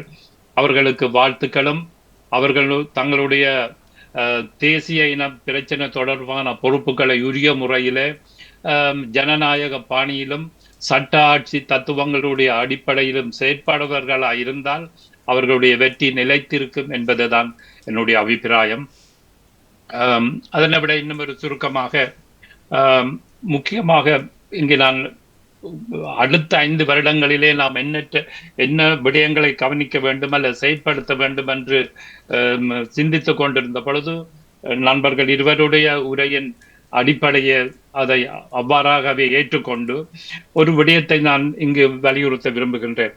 உண்மையிலே வடக்கு கிழக்கு மாகாணத்திலிருந்து பாராளுமன்றத்திற்கு தெரிவு செய்யப்பட்டவர்கள் கடந்த காலங்களிலே எங்களுடைய கட்சி தமிழ் தேசியத்தை வளர்த்து தமிழ் அரசு கட்சியை வளர்த்தெடுத்து பாராளுமன்றத்திலே பிரதிநிதித்துவப்படுத்தினவர்களுடைய ஆளுமையும் சட்ட புலமைகளும் இன்று தெரிவு செய்யப்பட்டவர்களிடம் அவர்கள் இளைஞர்களாகவும் இதுதான் முதற்தரை பாராளுமன்றத்திற்கு போகின்றவர்களாகவும் எங்களுடைய தேசிய அரசியலிலே நீண்ட காலம் ஈடுபாடு கொண்டவர்களாகவும் இருக்கவில்லை என்பது அவர்கள் பலருடைய பேட்டிகளை பார்க்கின்ற பொழுது தெரிய வருகின்றது. இதனாலே எனக்கு ஒரு பயம் ஒன்று இருக்கின்றது. இந்த 159 பாராளுமன்ற உறுப்பினர்களை கொண்டு அவர்களுடைய பாராளுமன்ற ஆளுங்கட்சி பாராளுமன்ற கூறுகின்ற பொழுது இவர்கள் 7 பேரோ 10 பேரோ அங்கு போய் வெறும் பார்வையாளர்களாகத்தான் இருக்க போகின்றார்களா, அல்லது ஆணித்தரமான எங்களுடைய கருத்துக்களையும் குறிப்பாக தேசிய இன பிரச்சனை தொடர்பாக தமிழருடைய சட்ட உரிமைகளை எவ்வாறு நிலைநாட்ட வேண்டும், இன்று நடைபெற்று கொண்டிருக்கின்ற அடக்குமுறைகள் ஒரு வகையான உள்ளூராட்சி குடியேற்றவாதம் இராணுவ அடக்குமுறை என்பவற்றை எல்லாம் அங்கு சுட்டி காட்டி நிவாரணம் எடுத்து தருவார்களோ என்ற சந்தேகம்தான் என் மத்தியில் எழுகின்றது. அது முதலாவதாக. 2வது விடயமாக நான் இன்னும் ஒன்று கூட விரும்புகின்றேன். நண்பர் செல்வின் அவர்கள் பல விடயங்களை பறந்துபட்ட ரீதியிலே தங்கள் கவனத்துக்கு கொண்டு வந்திருந்தார். என்னோட ஒரே ஒரு கேள்வி இங்கே என்னவென்றால், யாழ் பல்கலைக்கழக பேராசிரியர்கள் மாணவர்கள் ஆசிரியர்கள் எல்லாருமே இணைந்து அங்கு ஒரு கோரிக்கை விடுத்திருந்தார்கள். NPPக்கும் அனுரகுமார திசநாயக்க அவனுடைய கட்சிக்கு வாக்களிக்க வேண்டும் என்று. இந்த கல்வி சமூகத்தினுடைய கோரிக்கை ஓரளவிற்கு தாக்கங்களை ஏற்படுத்தி இருக்கின்றதா என்பது பற்றியும் நாங்கள் சிந்திக்க வேண்டும். அடுத்ததாக, இந்த தேர்தல் முடிவுகளை அவதானித்த பொழுது என்னால் சிந்திக்க முடிகின்றதெல்லாம் உண்மையில் தமிழ் மக்கள் தமிழ் தேசிய பரப்பிலே இருந்த அரசியல் கட்சிகள் நான் நினைக்கிறேன் கிட்டத்தட்ட 1/2 டசனா இருக்கலாம், எனக்கு சரியான நம்பர் தெரியல. இவர்களுக்கு ஒரு பதில் சொல்லி இருக்கிறார்கள். டாசாமார், நீங்கள் எங்கட பிரச்சனை தீர்க்கிறதுக்கு வரக்கு முன்னம் முதல் உங்களோட பிரச்சனையை தீருங்கோ, இந்த 5 வருஷம் தாரம் உங்களுக்கு. அதைத்தான் வடக்கு கிழக்கு மாகாணங்கள் மக்கள் சொல்லி இருக்கிறார்கள். நீங்கள் 5 வருஷம் தாரம் முதல் உங்களோட பிரச்சனையை தீர்த்து அதுக்கு பிறகு வேறங்கோ நாங்கள் தீர்மானிக்கிறோம், நீங்கள் தலைமை தாங்க தகமை கொண்டவர்களோ உண்டு. அடுத்தது இந்த சந்தர்ப்பத்திலே நான் இன்னும் ஒன்று கூட விரும்புகின்றேன். நாங்கள் எல்லாம் என்ன வேதனைப்பட்டம் 2009 ஆண்டு மார்ச் முடிவோடு, முள்ளிவாய்க்காலுடைய முடிவோடு. அதுக்கு பிறகு ஆளுமை கொண்ட அல்லது படித்து பட்டங்கள் பெற்று சிறப்பு தகமைகள் கொண்ட இந்த தலைவர்களாக இருந்திருந்தால் இவர்கள் முதல் சிந்தித்திருக்க வேண்டியது, நாங்கள் வடக்கு கிழக்கு மாகாணத்திலே ஐக்கியமான ஒரு பலமான தமிழ் கட்சியை, தமிழ் தலைமையினையும் ஆளும் தமிழ் கட்சி ஒன்றை உருவாக்கி எங்களை மீள முடியாத ஒரு அரசியல் கட்டமைப்பாக உருவாக்குவோமா என்பதற்கு அவர்கள் முக்கியத்துவம் கொடுத்திருக்க வேண்டும். அவர்கள் அவ்வாறு செயற்படவில்லை. எங்களுக்கு தெரியும், கிட்டத்தட்ட 72ஆம் ஆண்டு வரையிலே எதிரும் புதிருமாக இருந்த தமிழரசு கட்சியும் காங்கிரஸ் கட்சியும் 72ஆம் ஆண்டு அரசியல் சட்டம் அமல்நாக்கப்பட்ட உடனே நிச்சயமாக சிந்தித்தார்கள் எங்களுடைய அபாயம். அதற்கு பிறகு அவர்கள் கண்ணியமான முறையிலே தமிழ் யுனைடெட் ஃப்ரண்டை உருவாக்கி வளர்த்து வந்தார்கள். முதல் தமிழ் யுனைடெட் ஃப்ரண்ட். அதுக்கு பிறகு திருச்செல்வம் அவர்களுடைய செல்வாக்கினால் அதை TULF லிபரேஷன் மூவ்மெண்ட் என்று கொண்டு வரப்பட்டது. அதற்கு சொல்லப்பட்ட விளக்கம், PLO என்பது தன்னுடைய நிலத்துக்காக போராடுகிறது. அவர்கள் தங்களுடைய பாலஸ்தீன பிரதேசத்தை மீட்டெடுப்பதற்காக அந்த லிபரேஷன் என்ற வேட்டை கொண்டார்கள். அதே போன்று நாமும் தமிழ் யுனைடெட் லிபரேஷன் ஃப்ரண்ட் என்ற சொல்லு அங்கு சேர்க்கப்பட்டு நாங்கள் அரசியலை நடத்தி கொண்டிருந்தோம். இந்த நிலையிலே நான் சுருக்கமாக கூறுவதானால், இந்த தமிழ் பிரதேசங்களிலிருந்து தெரிவு செய்யப்பட்ட அத்தனை பாராளுமன்ற அவர்கள் இணைத்து அவர்களுடைய ஒரு குடையின் கீழ் தற்காலிகம் என்றாலும் கொண்டு வந்து கல்வி பெற்றவர்கள், உங்கள் போன்ற பொது நடவடிக்கைகளை களத்திலே இருக்கின்றவர்கள் ஒரு சிநேகபூர்வமான கலந்துரையாடலின் மூலமும் வழிகாட்டலின் மூலமும் ஆரம்ப நடவடிக்கைகள் எடுப்பதுதான் ஒரு வகையிலே சின்ன அத்திவாரத்தை போடுவதற்கு வழிவகுக்கும் என்று கூறிக்கொண்டு விடைபெறுகிறேன். நன்றி. நன்றி டாக்டர் பிரமலிங்கம் அவர்களுக்கு. நல்ல கருத்துக்களை கூறியிருந்தீர்கள். நான் நினைக்கிறேன் புதுசாக மணிவண்ணன் கொஞ்சம் டைம் தரணும் வேண்டாம். புதுசாக அவரால் ஜாயின் பண்ணியிருக்கிறார் கனடாவில் இருந்து. அவருக்கு நாங்கள் ஒரு இடம் கொடுக்கணும். கனடாவிலிருந்து தயாபுரம் இணைந்திருக்கிறார். அவருடைய கருத்துக்களை கேட்டுவிட்டு நாங்கள் பிறகு உங்களுக்கு இடம் தரோம். வணக்கம் தயாபுரம். நன்றி. வணக்கம். இணைந்து கொண்டமைக்கு நான் கொஞ்சம் நேரம் அதை பிந்தி விட்டுட்டு வேலையை எடுத்தபடியே என்னுடைய ஒரு கருத்து என்னடா, நான் பரவலாக சொல்லி கொண்டு வர்றது, அதாவது நாங்கள் ஒரு அரசு மாதிரி செயல்பட வேணும். அதாவது புலத்தில் உள்ளதும் புலம்பெயர்ந்த தேசங்களில் உள்ளவர்களும் இரண்டு அரசு மாதிரி, அதாவது ஒவ்வொரு துறை சார்ந்த நிபுணர்களை கட்டமைச்சு ஒவ்வொரு துறை சார்ந்த அதுக்கு அதன் மூலம் எடுக்கப்பட்ட நடவடிக்கைகள் அல்லது தீர்மானங்களுக்கு நாங்கள் இங்கே இருந்து அங்கே அரசியலில் ஈடுபடுறவர்களுக்கு உதவி ஒத்தாசை இருக்கணும். அதாவது அவர்கள் இப்போ பாராளுமன்றத்தில் ஒன்று விவாதிக்கும் போது அவர்களுக்கு அந்த முடிவெடுக்கிறதுக்கான அந்த தகமை, அதுக்கான உதவிகள், தரவுகள், இவை எல்லாவற்றையும் கொடுக்கலாம். நாங்கள் புலம்பெயர்ந்து எவ்வளவோ குழுக்களாக திறமையானவர்கள் இருக்கிறார்கள். உங்களுக்கு தெரியும், இடைக்கால நிர்வாக சபை ISA ப்ரப்போசல் வந்த நேரம் அல்லது திம்பு பிரின்சிபல்ஸ் எல்லாம் இப்போ ஒரு கதை அடிப்படுது. எங்களுக்கு என்ன இதில் என்ன சட்ட ரீதியான நுணுக்கங்களை சுமந்திரனோடு இருந்தார், இப்போ இல்லை, அதுக்கான ஆக்கள் இல்லை. ஆனால் அந்த சட்ட ரீதியான நுணுக்கம் வெளியிலிருந்து தானே அந்த இவ்வளோ உதவிகள் போனது புலிகள் இருக்கிற இடங்கள். அப்போ இப்படியான உதவிகளை செய்யலாம். புலம்பெயர் தேசங்கள் ஒரு கட்டமைப்பை உருவாக்கணும். ஒரு அரசு மாதிரி ஒவ்வொரு குழுக்களாக சுகாதாரம், கல்வி, பொருளாதாரம் இவை சேர்ந்த திறமையான குழுக்களை நிர்வகித்து அதை உலக ரீதியில் ஒருங்கிணைக்கப்பட்டு அந்த உதவிகளை கொடுக்கலாம். அதுதான் முதல் நாங்கள் அடுத்த கட்டத்துக்கு மூவ் பண்ண. இப்போ அரசாங்கம் கூட அந்த ஓரளவுக்கு அதை உள்வாங்கக்கூடிய நிலைமையில் இருக்கு. ஏனென்றால் அவர்களுக்கும் பொருளாதார மீட்சி என்னது தேவை. அப்போ வடக்கை நம்பி இருக்கிறார்கள். வடக்கில் பொருளாதார மீட்சிக்கு வடக்கு, கிழக்கு, மலையகம் எல்லா இடம் பொருளாதார மீட்சிக்கு அதற்கான நிபுணர் குழு தேவை. அப்போ ஒவ்வொரு கட்டத்திலையும் இப்போ இன்றைக்கு பலாலி ஏர்போர்ட்டாக இருக்கலாம், அல்லது கப்பல் போக்குவரத்தாக இருக்கலாம், அல்லது இப்போ ரோட் பாலம் போடுறதா இருக்கலாம்.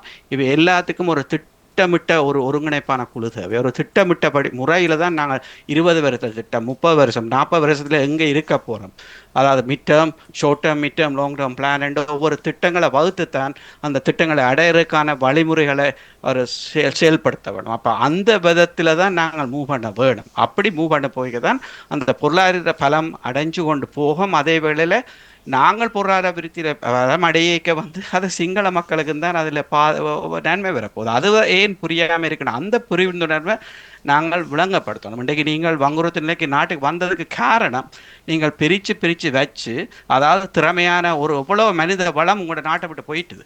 ஆனால் 77 83 வரைக்கும் அந்த மனித வளம் இருந்த மனித வளம் எவ்வளோ ஒழுங்காக சிவில் நிர்வாகம் நடைபெற்றது. எங்களோட முன்னோர்களை பார்த்தால் எங்களோட பழைய பரம்பரையில் எவ்வளவு திறமாக 5 லிங்கம் பஞ்சலிங்கங்கள் தான் பாஸ்கர பிரேமதாசன் மினிஸ்ட்ரியை ரன் பண்ணாங்க. அப்போ அப்படியான ஒரு சிவில் நிர்வாகம் இருந்த ஒரு அமைப்பில் நீங்கள் எவ்வளோ தமிழர்களை வெளிக்கெடுத்துக்கு.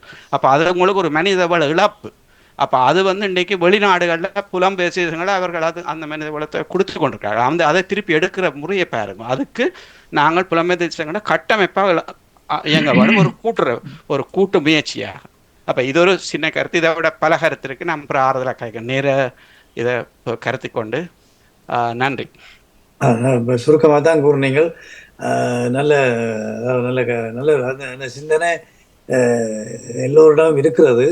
அதை செயல்படுத்துறது தான் நாங்கள் கொஞ்சம் இடர்பாடுகள் கொஞ்சம் இருக்குது எங்களுக்கு. கொஞ்சம் தெரியும் தானே, நாங்கள் எல்லாம் உண்டாவாரன்றதில் நாங்கள் கொஞ்சம் கஷ்டமானாக்கள். உண்டா சேர்றதுன்றது எங்களுக்கு ஒரு அலர்ஜி மாதிரி. அதுதான் எங்களுக்கு சிக்கலாக இருக்குது.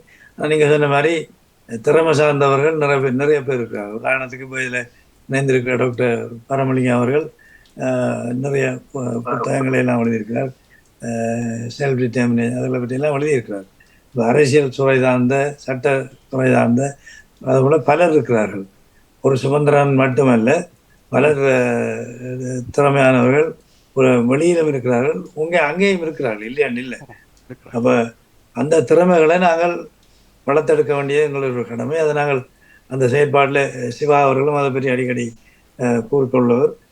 அதை நாங்கள் செயற்படுத்த வேண்டும். உங்களை போன்றவர்கள் அதுக்கு ஒத்தாசை வழங்க வேண்டும். ஒவ்வொரு நாட்டிலையும் இருக்கிற திறமசாலிகளை கண்டுபிடித்து அவர்களை ஒன்றிணைத்து இப்படி ஒரு குரூப், அதுக்குள்ள லோயர்ஸ் இருக்கலாம், டாக்டர்ஸ் இருக்கலாம், எக்கனாமிக்ஸ் இருக்கலாம், அக்கௌண்டன்ஸ் இருக்கலாம், எல்லாரையும் சேர்த்து ஒரு புத்திஜீவிகள் குழு ஒன்று உருவாக்கப்படவும். அந்த குழு அங்கே அவர்களோடு சேர்ந்து சில விஷயங்களை ஒத்தாசை புரிகிறது. நாங்கள் அங்கே அவர்களுக்கு டிக்டேட் பண்றோம் இல்லை, ஒத்தாசை, நீங்க சொன்ன மாதிரி ஒத்தாசை புரியலாம். நிச்சயமா அவைக்கும் பிடிக்கிறேன், ஒரு தரம் செய்ய தேவையில்லை, அது செய்ய தேவையில்லை. அதில் ஒத்தாசை தானே இல்லை, அரசியலோ பொருளாதாரம் எல்லாத்துக்கும் நான் ஒத்தாசை தான் கொடுக்குறதுக்குள்ளேயே நாங்கள் ஒரு தரையும் நான் நிர்பந்திக்க போறேன் இல்லை, இதை செய்ய வேணும். ஏன்னா அவைக்கு விளங்கும் இது இப்படி ஒரு உதவி உங்களுக்கு இருக்குது, அதை நீங்க பாவிங்க இருக்கிற. ஏன்னா இன்னும் ஒரு 10-15 வருஷம் இந்த 2வது 1வது தலைமுறை போய் அடுத்த தலைமுறை வரைக்க அங்க ஒரு தரம் இருக்க மாட்டோம். அப்ப இதை 10-15-20 வருஷத்துல வடிவா பாவிங்க. ஏன்னா அவ்வளவோ திறமையா இப்ப எல்லாரும் ரிட்டையர் பண்ற வேலை வந்திருக்கான். அப்ப அந்த நேரங்களில் இவைக்கு நேரம் கையில் இருக்கு கணக்கு. அப்ப இதுகளெல்லாம் பிரியோசனம். அவைக்கும் கனவேருக்கு என்ன செய்யறன்னு தெரியாத நிலையில இருக்கேன் கனவேருக்கு வெளியில். அப்ப இவையோட ஒரு அறிவியல் அந்த மூலையில இருக்கிற என்ன எவ்வளவோ கற்றுணர்ந்திருக்கணும். வெளிநாடுகள்ல எவ்வளவு திறமையான முறையில் எல்லாம் நிர்வகிக்கிறதுல எவ்வளவு ஒவ்வொரு ப்ராஜெக்டையும் எப்படி திட்டம். அப்ப இதுகளை எல்லாம் பாவிக்கிறதுக்கு இதை நாங்கள் திருப்பி சொல்ல வேணும். இல்லாட்டி அதை உணர்ந்தும் இல்லை. மறுத்து குயிக்கா இன்னொரு விஷயம் என்னென்றால், நாங்கள் எல்லாரும் ஒரே விஷயத்தை இன்றைக்கு சாப்பாடு கொடுக்குற விஷயத்துல என்ஜினியர்ஸும் சாப்பாடை கொடுக்கணும், அங்க உலருணவோட கொடுக்கணும். எல்லாரும் ஒரே விஷயத்துல 10 பேர் போட்டிக்கிறோம். எங்களோட திறமைகள் மற்றது எங்களோட நேரம், பணம், விரியம் எல்லாம் பல திறப்பட்ட பல கோணங்கள்ல அழிவட்டு போச்சு. எவ்வளோ பொருளாதாரம் வீணா போயிட்டுது. அப்ப இதுகளை ஒருங்கிணைச்சு ஒரு கூட்டமைப்பில் செய்தோம்டா, புலம்பெயர் தேசத்துல கூட நாங்கள் ஒரு கல்வியில ஒரு குரூப் கொண்டு செய்தோம்டா, அதே மாதிரி இன்னொரு 10 குரூப்போட சேர்ந்து அவை தனிய கல்வியில மட்டும் ஃபோக்கஸ் பண்ணலாம். அப்போ எவ்வளவு தூரம் எங்களோட நேரம், பணத்தை எஃபிஷியண்டா பாவிக்கலாம்ன்றதும் யோசிக்கணும். இதுகளை கட்டாயம் செய்யணும், இல்லாட்டி ஒரு பிரயோசனம் வராது. நன்றி. நீங்க சொன்ன மாதிரி இந்த காலகட்டத்தில் ஒரு சிறிய ஒரு 5 வருடங்களுக்குள்ள நாங்கள் 5 வருடமே கூடி போச்சு. உடனடியாக செய்யப்பட வேண்டிய வேலைகள் இது. அதை காத்திரமாக நாங்கள் செய்து முடிக்க வேண்டும் என்பது என்னுடைய கருத்தும் பலருடைய கருத்தும் என்று நினைக்கிறேன். இனி தொடர்ந்து மணிவண்ணன் சுருக்கமாக சில கருத்துக்களை சொல்லணும். ஆமாம், நான் வந்து இப்போ செல்வன் ஐயாட்ட சில கேள்விகளை வச்சுக்கொண்டு நான் என்னுடைய கருத்துக்களை சொல்கிறேன். செல்வன் ஐயாட்ட வைக்க வேண்டிய கேள்வி என்ன, நாங்கள் முதலே வந்து இந்த எலெக்ஷன் துவங்க முதலே வந்து அந்த ஒரு நீங்கள் வந்து ஒரு கைடன்ஸ் கொடுக்கவில்லை என்ற ஒரு கருத்தை ஒன்று நாங்கள் முந்தையும் வச்சிருந்தோம். நாங்கள் நினைக்கிறோம் என்னென்றால் பொது வேட்பாளர் அந்த விஷயத்துக்கு பிறகு வந்து இந்த பிரிவினைகள் நடக்கும்போது நாங்கள் மற்றது ரெண்டாவது வந்து நாங்கள் புலம்பெயர்ந்த மக்களும் தாயகத்தில் இருக்கின்ற அந்த செயற்பாடுகளும், அதாவது வந்து நீங்கள் உருவாக்கின அந்த பொது கட்டமைப்பில்லை, அதுக்கு பொதுச்சபை, அந்த பொதுச்சபையோடு சேர்ந்து நாங்கள் எப்படி ஒன்றாக இணைந்து அந்த அரசியல் கட்சிகள் எப்பவும் தங்களுடைய ஆதாரங்களைத்தான் தேடிக்கொண்டிருப்பார்கள். அவர்களுக்கு கதிரைகள் தான் முக்கியம். அதை அவர்கள் மிகவும் லாபகரமாக எந்த நேரம் சங்கு சின்னத்தையும் அவர்கள் தூக்கி கொண்டு போனார்களோ அந்த நேரத்தில் இருந்தே வந்து உங்களுக்கும் தெரியும் எங்களுக்கும் தெரியும் அவர்கள் தங்களுடைய ஆதாயங்களை தேடிக்கொண்டு திரிவார்கள். இவர்களுக்கு மக்கள் வாக்களிக்க மாட்டார்கள். உண்மையில் அந்த இவர் கூட செல்வன் அடைக்கலநாதன் கூட தன்னுடைய ஊர் வாக்குகளால் அந்த ஏரியாவில் இருக்க அந்த மக்களுடைய அந்த என்ன சொல்றது ரிலிஜியஸ் வாக்கு, அதாவது இந்த என்ன சொல்ற அந்த மக்களுடைய வாக்கை அதால் தான் அவரை வெற்றி பெற்றாரே தவிர அங்கே மற்றவரும் வந்து சங்கு சின்னத்தில் வெல்லவில்லை. சங்கையும் தூக்கி கொண்டு போனார்கள், தேசியம் பேசினார்கள். தேசியம் என்பது வந்து ஒரு உணர்வு ஒருவரையும் ஒற்றுமையாக்குமே தவிர அது பிரிக்காது. என்ன பொறுத்தமல்ல இந்த தேசியம் பேசுகின்றவர்கள் வந்து உண்மையில் தேசியம் பேசுகின்றார்களா அல்லது இந்த ஜீசஸ் வந்து ரோட்ல நின்று செல்வனையாக்கு தெரியும் ரோட்ல நின்று ஒவ்வொரு சேர்ச்சும் வந்து கூவி விற்பார்கள். ஜீசஸ் எங்களுக்கு அண்டி சிலுவை வந்தார், அது செய்தார், இது செய்வார் என்று சொல்லி என்ன விற்பார்கள், கூவி விற்பார்கள். அப்போ அந்த மாதிரியான நிலைமையில் தான் நாங்கள் கூவி விற்கின்றோமா தேசியத்தை என்ற ஒரு கேள்வி ஒன்று இருக்கின்றது. அதில் வந்து நான் என்ன கேட்கின்றேன் என்று சொன்னால், எப்போ நாங்கள் வந்து இங்கே புலமும் தாயகமும் சேர்ந்து வேலை செய்ய போன்றோம். இப்போ தயாபரன் சொல்லியிருந்தால் நாங்கள் குரூப்பாக உருவாக்க வேண்டும், அதுகள் இதுகள் எல்லாம் செய்ய வேண்டும் என்ற கருத்துக்களை சொல். முதலாவது நாங்கள் ஒரு கட்டமைப்பை, அதாவது வந்து தாயகம் புலம் சேர்ந்த ஒரு கட்டமைப்பை பொது சபையோடு சேர்ந்து அமைக்க முடியுமா என்ற ஒரு கேள்வி ஒன்றுன்னுட்டு அந்த காலம் துவக்கமே இருந்தது. அதுதான் திரும்பவும் நான் இப்போ கேட்டுக்கொள்கின்றேன். ஏன்னா நான் அதில் வந்து இன்ட்ரெஸ்டாக இருந்தேன், நான் இப்போவும் இன்ட்ரெஸ்டாக இருக்கிறேன். நாங்கள் போஸுக்கும் தெரியும், நாங்கள் பல அமைப்புகளை வெளியில் உருவாக்கி இருக்கின்றோம். அப்படி இருந்தும் அந்த சேர்ந்து செய்யக்கூடிய முடியாத நிலைமையில் நாங்கள் கருத்துக்களை சொல்லிவிட்டு நாங்கள் போய் கொண்டிருக்கின்றோம். இன்றைக்கு வந்து இவரை பொறுத்தமல்ல அவர் ஒரே ஒரு விஷயம்தான் சொல்லுகின்றார். என்னென்று சொன்னால் அனுரா சொல்லுகின்றார், நாங்கள் ஸ்ரீலங்கனாக நாங்கள் எல்லாரும் ஒன்றாக சேருவோம். ஸ்ரீலங்கனாக சேருவோம் என்று சொன்னால் 1972ஆம் ஆண்டுக்கு பிறகுதான் ஸ்ரீலங்கன் என்றது வந்தது. அதாவது வந்து அந்த ஸ்ரீலங்கன் என்பதை வந்து ஒரு மதத்தினுடைய அடையாளம், அதாவது வந்து சிங்கள பௌத்த பேரின மதத்தின் அடையாளமாக ஸ்ரீலங்கன் என்றது இருக்கிறது. அப்போ அந்த ஸ்ரீலங்கன் என்றதை எப்படி தமிழ் மக்கள் தமிழ் தேசத்தை இந்த உயிரிழப்புகளையும் அது எல்லா அமைப்புகளும் தான், ஈவன் புளோட்டாக இருக்கலாம், அது ஆறாம் இருக்கலாம், நாங்கள் பொதுவாக எல்டிடியை மட்டும் சொல்லவில்லை, எல்லா அமைப்புகளும் தங்களுடைய உயிரை கொடுத்திருக்கின்றார்கள். இதுக்கு அதற்கான ஒரு விலை இருக்கின்றது. அந்த விலையை நாங்கள் சும்மா அவர்கள் ஜேவிபியும் கொடுத்திருக்கின்றது. அப்போ உண்மையில் அவர்கள் ஒரு சுதந்திர தங்களுடைய விடுதலைக்கு போராடிய இயக்கமாக இருந்திருந்தால் அவர்கள் முதலாவது எங்களுடைய தியாகங்களையும் மதிக்க தெரிய வேண்டும். அவர்கள் தங்களுடைய தியாகங்களை மற்றவர்கள் மதிக்க வேண்டும். ஆனால் நாங்கள் மற்றவர்களுடைய தியாகங்களை நாங்கள் மதிக்க மாட்டோம் என்று சொன்னால் அவர்கள் வந்து செய்வது என்னென்னு சொன்னால் இந்த ஸ்ரீலங்கனிசம் என்று சொல்றதை வந்து ஒரு புலியான தத்துவம். என்னென்னு சொன்னால் இதைத்தான் கொத்தபாய வந்து சொன்னார். அப்போ வந்து சொன்ன போது நாங்கள் எல்லோரும் சொன்னோம், இவர் வந்து இனாளிப்பு செய்து விட்டு எங்களை எல்லாம் வெண்ணும் இனாளிப்பு செய்து. ஜேவிபியும் இப்போ இனாளிப்பு தான் செய்கின்றது. என்னென்னு சொன்னால் எப்பவும் வந்து ஒரு வீட்டுக்குள்ளே இருக்கின்ற பிரதர்ஸ் சிஸ்டர்ஸை வந்து தங்களுடைய சொத்துக்களை பிரித்து கொண்டு தான் இருக்கின்றார்கள். அவர்கள் கூட்டு குடும்பங்கள் இந்த காலத்தில் அறுதித்தான் இருக்கின்றது. ஒரு கொஞ்சம் பேர் தான் அந்த கூட்டு குடும்பமாக ஒரே வீட்டில் தகப்பன் தாய் பாட்டன் பூட்டன் சித்தப்பா அப்பா எல்லாம் இருக்கிற ஆளாமட்ட அதெல்லாம் இப்போ இல்லை. இவர்கள் சொல்லுகின்றார்கள் பழையபடி நாங்கள் கூட்டு குடும்பமாக வருவோம். அதுவும் அண்ணனை தம்பி அண்ணன் பிள்ளைகள் எல்லாரையும் தம்பி கொண்டு தம்பின்ற பிள்ளைகளை அண்ணன் கொண்ட லெவலில் வந்து இப்போ இருந்தவொன்னு நான் கூட்டு குடும்பமாக திரும்ப சேருவோம் என்று சொன்னால் அது நடக்க போகிறதில்லை. முதலாவது வந்து அவைகளை வந்து இவர்கள் முதலாவது என்ன சொல்லணும் என்று சொன்னால் முதல் மன்னிப்பு கேட்க வேணும், பொதுப்படியாக மன்னிப்பு கேட்க வேண்டும். சரி, இந்த காலமும் இருந்த ஆட்சியாளர்கள் எங்களை பிரித்து ஆளும் தந்திரத்தின் மூலமாக செயல்பட்டு விட்டார்கள், அதுக்கு நான் பகிரங்கமாக மன்னிப்பு கேட்கின்றேன் என்று முதலாவது ஏகேடி சொல்லட்டு. அதுக்கப்புறம் இப்போ மாவீர தினத்தில் வந்து இவர் சொல்லுகின்றார் எல்லாரும் செய்யலாம், அதை செய்யலாம், இதை செய்யலாம் என்று சொல்லி ஒரு ரிப்போர்ட் ஒன்று வந்திருந்தது. அது கூட அவ்வளோ நம்பிக்கை தெரியவில்லை, சரியா இல்லையா அவர் கொடுத்த ரிப்போர்ட்டானு தெரியவில்லை. அப்படி அவர் அதை சொல்லுகின்றார் என்று சொன்னால் முதலாவது அவர் என்ன சொல்ல வேண்டும், மாவீரர் கல்லறைகளை உடைத்தது போல அயால் அங்கே மேலே திரும்பவும் அந்த கல்லறைகளை அவர்கள் அமைக்கட்டுக்கும். மற்றது அவர்களுடைய உரிமைகளை நாங்கள் பாதுகாப்போம், அவர்களுக்கான அந்த சுதந்திரத்தை கொடுப்போம். இதுகள் எல்லாத்தையும் சொல்ல தயாரா என்று சொன்னால் தான் நாங்கள் இவரை பார்க்கலாம். அல்லது ரணிலும் வந்து சொன்னார் நீங்கள் மாவீர தினத்தை கொண்டாடலாம், அதையெல்லாம் கொண்டாடலாம். ஆனால் கடைசி நேரத்தில் என்ன செய்தார்ன்றது உங்களுக்கு தெரியும், இப்போ கிட்டலியில் வந்த விஷயங்கள் எல்லாம். அதில் இது எங்களுடைய உரிமைகள் சம்பந்தமான விஷயம். அதில் நாங்கள் என்னென்று ஒற்றுமையாக செய்ய போகிறோம்.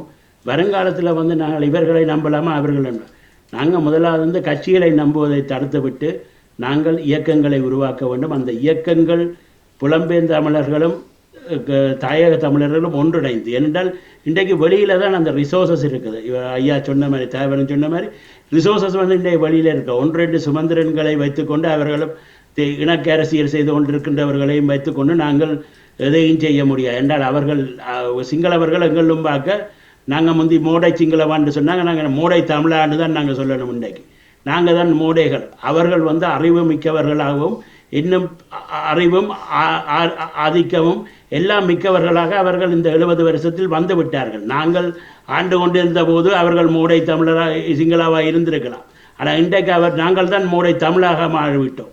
இந்த எங்களுடைய ரிசோர்ஸஸ் எல்லாம் இன்றைக்கு வெளியில் தான் இருக்கின்றன. அங்கே இருக்கிறவர்கள் எல்லாம் என்ன செய்கின்றன்னு தெரியாமலே கஷ்டப்பட்டு 30,000 ஓட்டு கூட போட முடியாத மக்களாக மாறி இருக்கின்றார். 30,000 வாக்குகள் சரியாக போடப்படவில்லை என்று அந்த அளவுக்கு யாழ்ப்பாண தமிழனுடைய அந்த அறிவு மலங்கி விட்டது. என்றால் அதிகமாக எல்லாரும் வெளிநாட்டுக்கு ஓடி வந்துட்டோம். அதை தான் பிரச்சனை, அங்கே ஆக்களே இல்லை.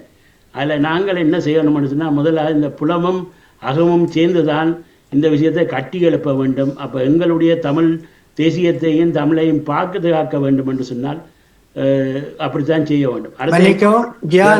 ஆரம்பத்திலிருந்து காத்திருக்கிறார், சந்தர்ப்பத்தை கொடுங்க, நேரம் குறுகிவிட்டது. மணிவண்ணன், நாங்கள் இன்னொரு 2-3 பேர் வெயிட் பண்ணி கொண்டிருக்கிறபடியா? ஓகே ஓகே, நான் முடிச்சுட்டேன். ஆனால் ஒரே ஒரு கருத்தை மட்டும் சொல்லிட்டு நான் முடிக்கிறேன்.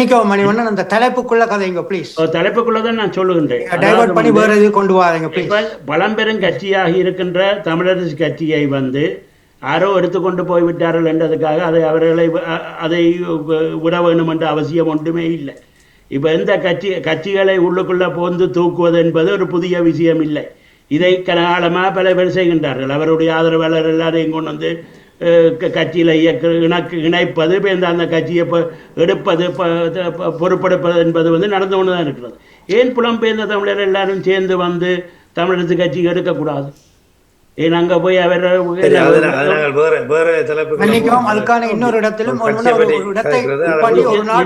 நாங்கள் சில விஷயங்களை செய்ய வேண்டும், புதுசாக யோசிக்க வேண்டியிருக்கோம். ஒரு நாள் பூரா பகலிலே இலங்கையில் இருப்பவரும் இங்கே இருப்பவரும் இணைந்து நேரிலே ஒரு மண்டபத்திலிருந்து நாங்கள் கலைப்போம். இந்த நேரத்தில் எடுத்த தலைப்புக்கு சுருக்கமாக கலைப்பதை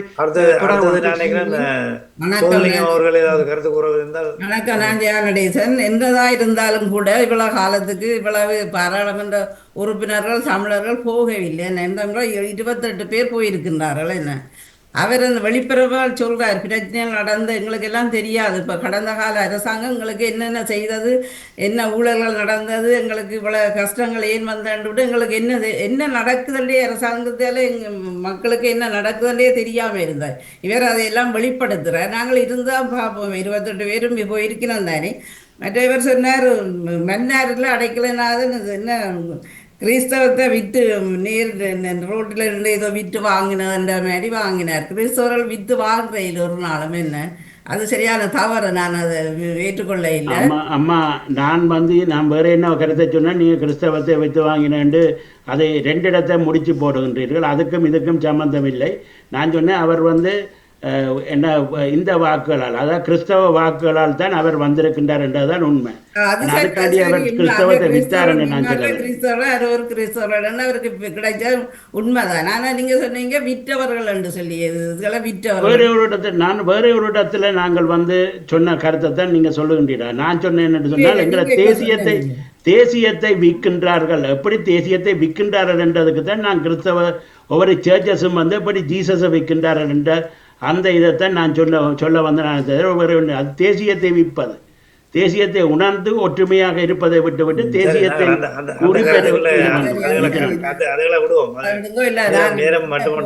பொதுவாக உண்மையாக எல்லாரும் தமிழாக்கள் போய்தான் இருக்கணும். ஓட்ஸுகளும் விளையில தான் போயிருக்கிறவர்களை பார்ப்போமே, இருக்கிறாக்கள் தூண்டி அவர்களுக்கு இன்னத்தை செய்யுங்கோன்னு இன்னத்தை கதையுங்கோன்னு சொல்லி தூண்டது தானே இருக்கலாம் தானே. புலம்பெயர் நாட்டில் இருக்கிறார்களும் எல்லாரும் படித்தவர்கள் போயிருக்கிறார்கள். என்ன 12 டாக்டர்ஸ் போயிருக்கணும், சட்டத்தரணிகள் போயிருக்கணும், பேராசிரியர் போயிருக்கணும். அப்போ எல்லாம் படித்தவர்கள். என்ன வெளியில் இப்போ புலம்பெயர் நாட்டில் இருக்கிறார்கள் சொன்ன அவர்கள் கேட்டு நடப்பார்கள். என்ன உங்களுக்கு போனே கடந்த அரசாங்கம் எங்களுக்கு என்ன நடக்குது என்னன்னு ஒன்றுமே தெரியாமல் இருந்தது. என்ன அவர்கள் போகிறதும் மாறதும் தங்களுக்குள்ளே தாங்களே எல்லாத்தையும் ஊழலாம் செய்திருந்தவர்கள். இது எல்லாம் படிப்படியாக சொன்னபடியாக புலம்பெயர் நாட்டில் இருக்கிற உறவுகளெல்லாம் அவர் அங்கே இருக்கிறவர்களோட கதைச்சு ஏதாவது சேவிக்கலாம் தானே, படித்தவர்களுக்கு விளங்கும். அதைத்தான் நான் சொல்கிறேன். நாங்கள் எதிர்பார்ப்பு இருந்தும் பார்ப்போமே. சந்தர்ப்பம். நன்றி நன்றி திருமதி ஜெயா நடேசன். சோதலிங்கம் ஏதாவது கருத்துக்களை கூற இருந்தால் கூறிக்கொள்ளணும். என்னன்னு சொன்னால், நாங்கள் எல்லோருக்கும் வணக்கம். நாங்கள் எப்போவும் எங்களோட விடுதலையை, எங்களோட போராட்டத்தை, எங்களுக்கு கிடைக்க வேண்டிய அரசியல் தீர்வை யாரோ தருவதாகவும் அல்ல யார்கிட்டையோ பறித்து கொண்டு வர வேணுமாயும் அல்லது யாரோடைய யுத்தம் செய்து தூக்கி கொண்டு வருவதாகவும் நாங்கள் கருதுகிறோம். அப்படி அல்ல. எங்களுடைய சமூகத்தை, எங்களுடைய இனத்தை, எங்களுடைய நாட்டை, எங்களுடைய தேசத்தை நாங்கள் கட்ட வேண்டும். நாங்கள் தமிழர்களாக நாங்கள் கட்டுவது தான் போராட்டம். அந்த கட்டுவதின் உச்சக்கட்டத்தில் அந்த கட்டுமானத்தை மறுதளிக்கும் பட்சத்தில் மட்டும்தான் ஆயுதம் தூக்குறது. சரி, நாங்கள் வேறு காரணங்களால் ஆயுதங்களை தூக்கிட்டோம். 2009 முள்ளிவாய்க்கால் இனப்படுகொலை வரைக்கும் நாங்கள் அதிலையும் ஒரு கட்டத்தில் எங்களை கட்ட அல்லது எங்களை ஒரு மறுசீரமைச்சு கூட்டமைச்சு நாங்கள் அந்த வெற்றிகளை கபலீகரம் செய்ய அல்ல வெற்றிகளை அதுதான் அந்த இந்திய தலைவர் என்றதும் ஆயுதம் என்பதும் கடைசி நேரத்தில் கபலீகரம் செய்கிறது. அதை செய்ய முடியாமல் போனோம்.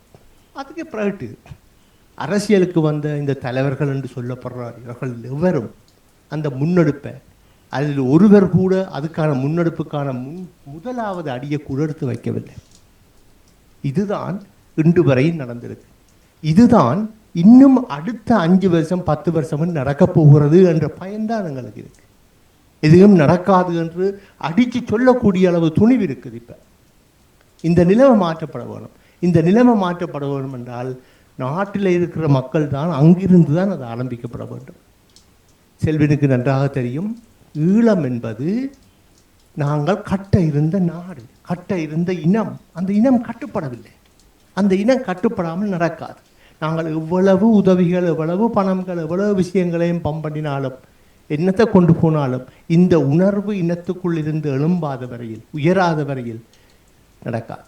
இதற்கு இப்போ ஒரு சந்தர்ப்பம் இன்று கிடைச்சிருக்குது. அது ஜேவிபி வந்த காலத்திலிருந்து இந்த காலகட்டத்திலாவது நாங்கள் இதை பாவித்து எங்களுடைய இனத்தை பற்றி, இனத்தை கட்டுவது பற்றி, இன உணர்வுகளை கூட்டுவது பற்றி, இன உணர்வுகளை அறிவது புரிவது பற்றி, எம்மொரு இனங்களுக்குடியே உள்ள நிலவரங்கள் பிரச்சனைகளை ஒன்றுபடுத்துதல் பேசுதல் பற்றியாவது எங்களுக்கு ஒரு ப்ரோக்ராம் ஒன்று இருக்க வேணும்.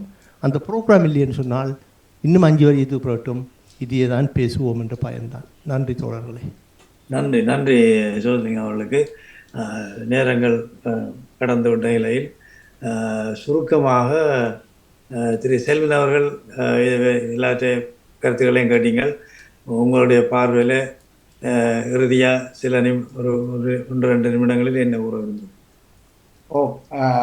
நான் இதில் உங்களுக்கு ஒரு ஸ்க்ரீன் ஷேர் ஒன்று போட்டிருக்கேன் பாருங்க.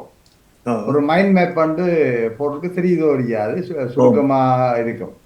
இந்த மைண்ட் மேப்பில் இப்போ இந்த ஜேவிபி என்றத ஆட்சி வந்திருக்கும் போது அவர்களோட நாங்கள் என்னென்ன விஷயங்களில் உடனடியாக நாங்கள் ஃபோக்கஸ் பண்ண வேண்டும்ன்ற விஷயத்தை சொல்லியிருக்கிறோம். ஒரு ஸ்கெட்சாக நாங்கள் ஒரு சின்ன ஐடியாவாக போட்டு வச்சுக்கிறோம். அடிப்படையில் எங்கட பக்கத்துல நாங்கள் ஒரு தேசிய சபையாக நாங்கள் எங்களை கட்டமைக்க வேணும். முதலாவது அந்த தேசிய சபை தான் முக்கியமானது. இப்ப இதுல அந்த மைண்ட் மேப்பில் அது இல்லை, நான் எங்கட பக்கம் சொல்றது.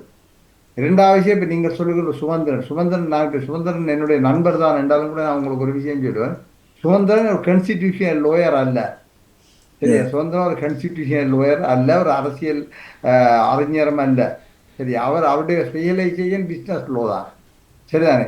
நீலந்திரி செல்வம் கான்ஸ்டிடியூஷனல் லோயரா இருப்பார். அப்படியெல்லாம் இருக்கு. எங்களுக்கு நாங்கள் இடைக்கால நிர்வாக சபையை பற்றிய விடுதலை புலிகள் அயர்லாந்தில் கூடி கதை கேட்க சிவா பசுபதி அந்த கால சட்டமாதிபர் அதில் பங்கு பெற்றினவர் மட்டுமில்லை, ஆந்தனி ரீகன் என்று சொல்லி போட்டு ஆஸ்திரேலியாவில் இருந்து வந்தவர், மிகப்பெரிய சட்ட அரசியல் ஜாப்பு நிபுணர், ஆட்சி போன்ற இடங்கள், ஆட்சியை மட்டுமில்லை வேறு 4-5 சுதந்திரமடைஞ்ச நாடுகளுக்கான இல்லை போராட்டி நாடுகளுக்கான அரசியலமைப்பு விஷயங்கள் மிக ஆலோசகராக இருந்தவர்.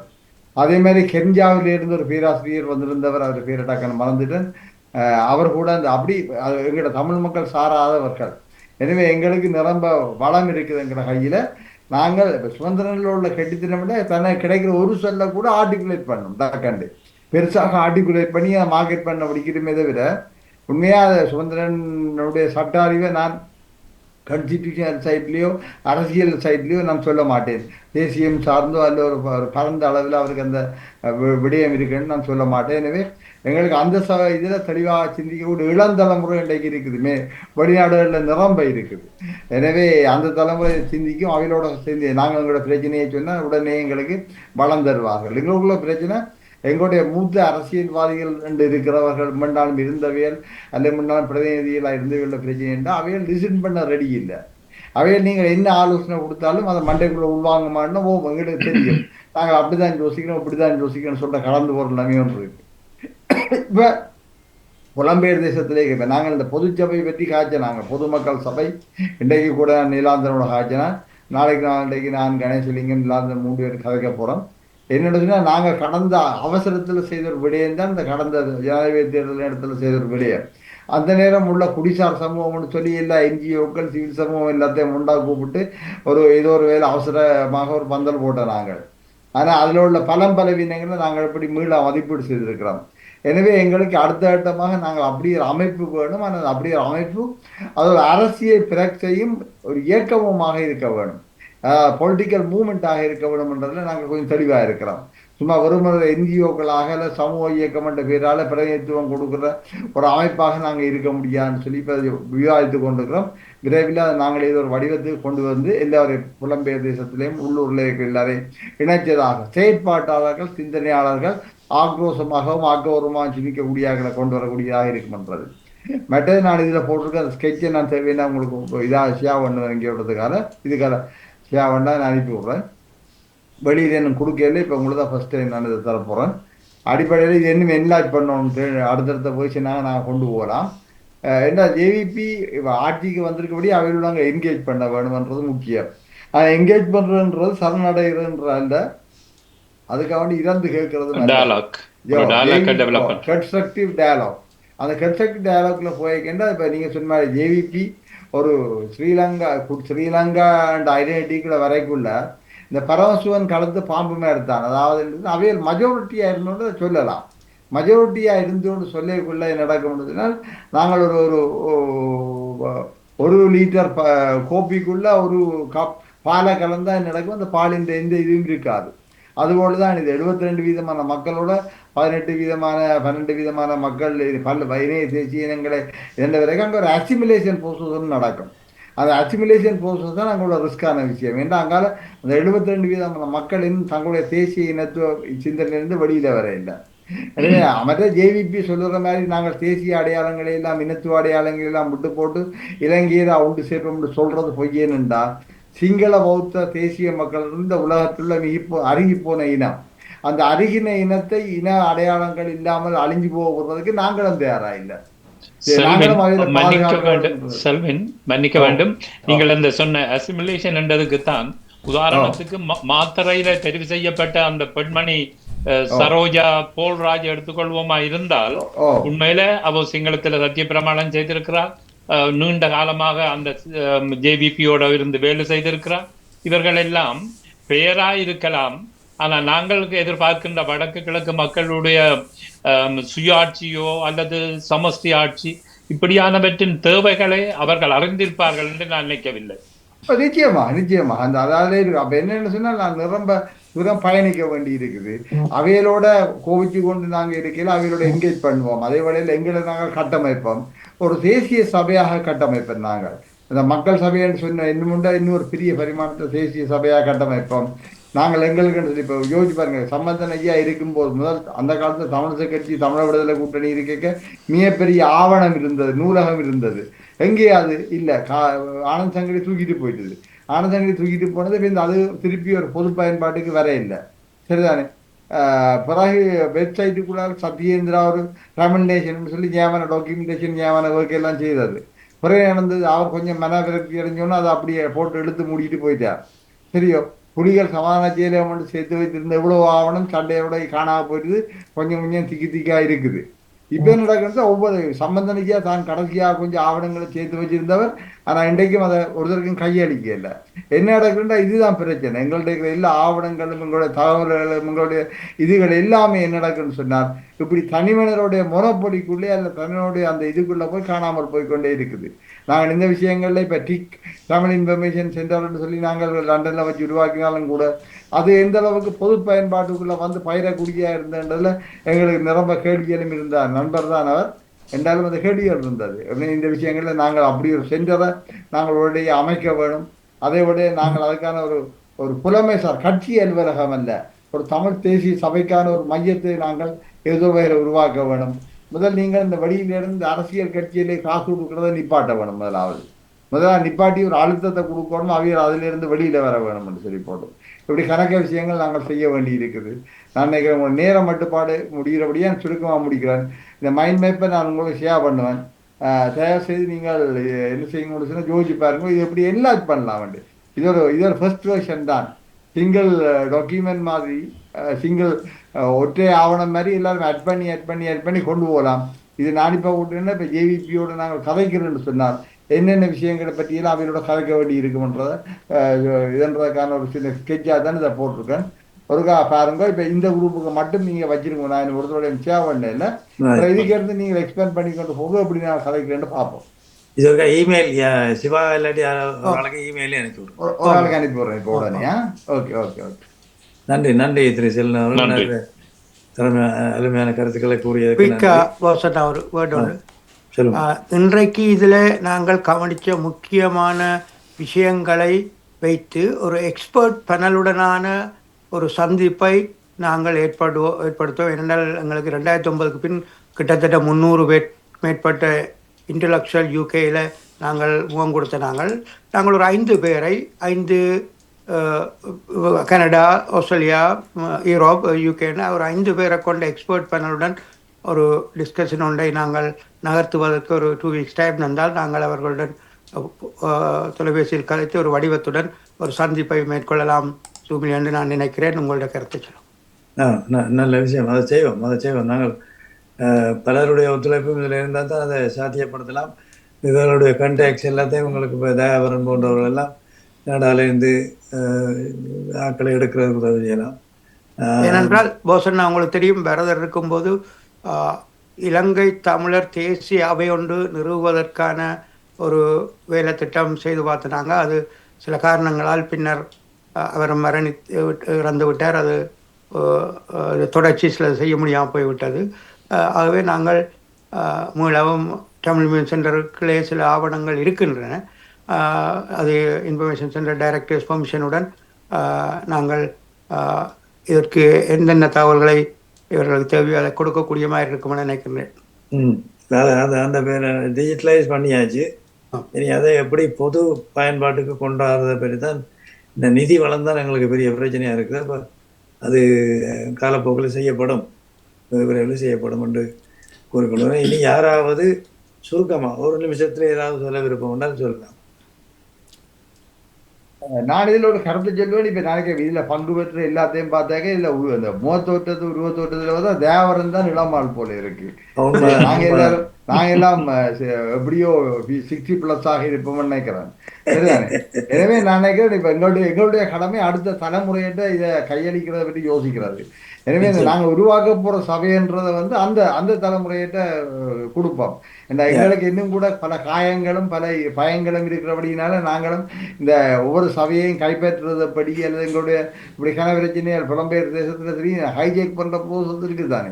அங்க ஹைஜேக் பண்ற ப்ரோசஸ் இருக்கு. இங்கே வந்து அந்த இந்த ரெண்டுலேருந்து விடுபடுறேன்னா நாளைக்கு அந்த தலைமுறையிட்ட கனவேர் செயல்பாட்டு கொண்டிருக்கிறோம். அவைகளுக்கு நாங்கள் கொடுக்குறோம் இல்லை, நாங்கள் தொடர்ந்து இந்த 60-70 தான் காய்ச்சி கொண்டிருக்கிறோம். அப்ப இதுல இருந்து எப்படி மாறுறவருக்கு தேவை செய்ய யோசிங்க. கட்டாயம் நாங்கள் பக்கத்துல இருந்து 2 பக்கம் தண்டவாளம் மாதிரி 2 பக்கம் லைனை போடுவோம். அவையல் செய்யட்டுக்கும் செயற்பாடுகளை அது அது வரவேற்கத்தக்க கருத்து. இனி கருத்துக்கள் பெருசாக இல்லை என்றபடியால் நான் ஒரு கருத்து சொல்லலாமா? சுருக்கமா என்ன 20 நிமிஷத்துக்கு மேலே எடுத்துட்டோம். ஆமாம். இப்போ செல்வின் அண்ணா குறிப்பிட்ட மாதிரி அந்த சபையை உருவாக்கணும்.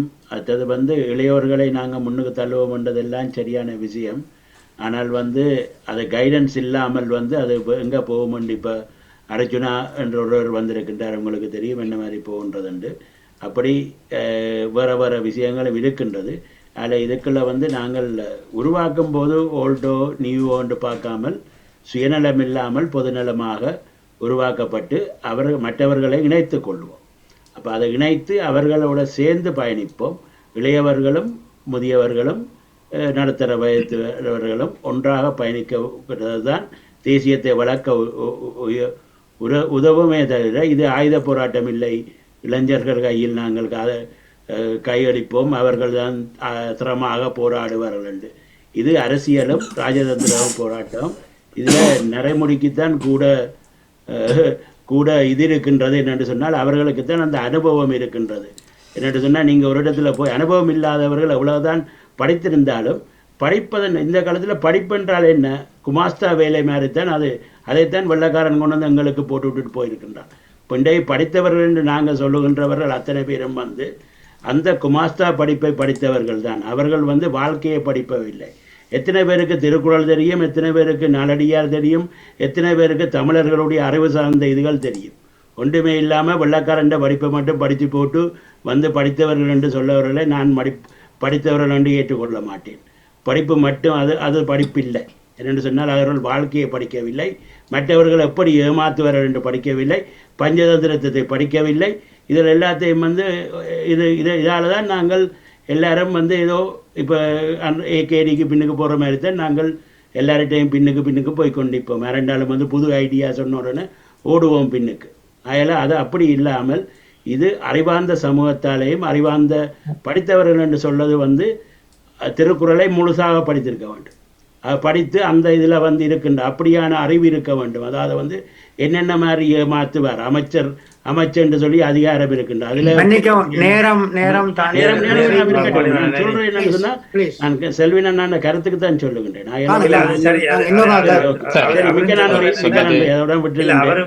செல்வன் சொன்னவர் என்னன்னு சொன்னா பரலாம் போவோம். அதாவது அவர்களை ஒதுக்கி விடுறாங்க முதியவர்களை, அவர்களையும் இளைஞர்களையும் பரல. ஏன்னா நானும் அதில் உடன்படுறேன். ஏனென்றால் அவர்களுடைய வழிகாட்டல் அவர்களுடைய அறிவு இவர்களுக்கு தேவை. அது மட்டும் பரல தான் போகணும் ஒரு கட்டத்திலே. ஆனா அவர்களோட செயற்பாட்டு திறமைகள் அவர்கிட்ட கூட இருக்கு. இளைஞர்கள்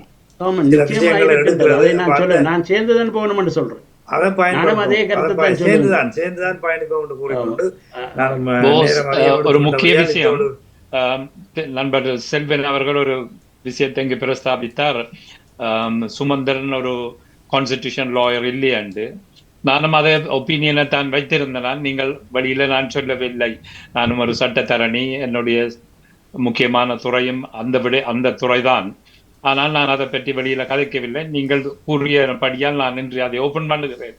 உண்மையில் சரியா உலக நாடுகளில் நடக்கின்ற சட்ட தத்துவங்கள் ஐக்கிய நாடுகள் சபைக்கு உருவாக்கப்பட்டதன் பிறகு தேசிய அரசியல் ஒரு நேஷனல் கான்ஸ்டிடியூஷன்ல சர்வதேச சட்டத்தின் தாக்கங்களும் ஐக்கிய நாடுகளுடைய ஏற்பாட்டில் உருவாக்கப்பட்ட டிக்ளரேஷன் ட்ரீட்டிஸினுடைய இம்பேக்டும் இலங்கை ஏற்று நடக்குமா இருந்தால் அங்க வேறு ஒரு பிரச்சனையும் இல்லை.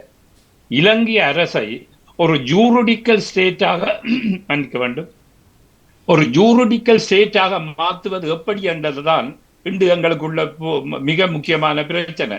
எங்களுக்கு தெரியும், நாங்கள் செல்ஃப் டிட்டர்மினேஷனை பற்றி கதைக்க தேவையில்லை, ஃபெடரலிசத்தை பற்றி கதைக்க தேவையில்லை.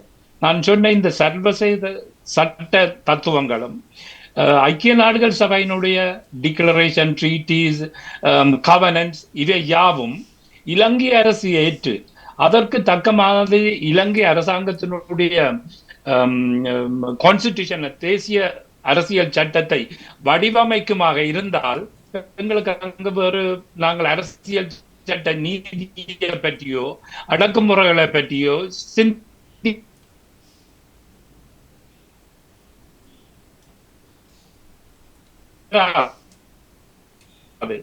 நாங்கள் இவ்வாறு சொல்கிறார்.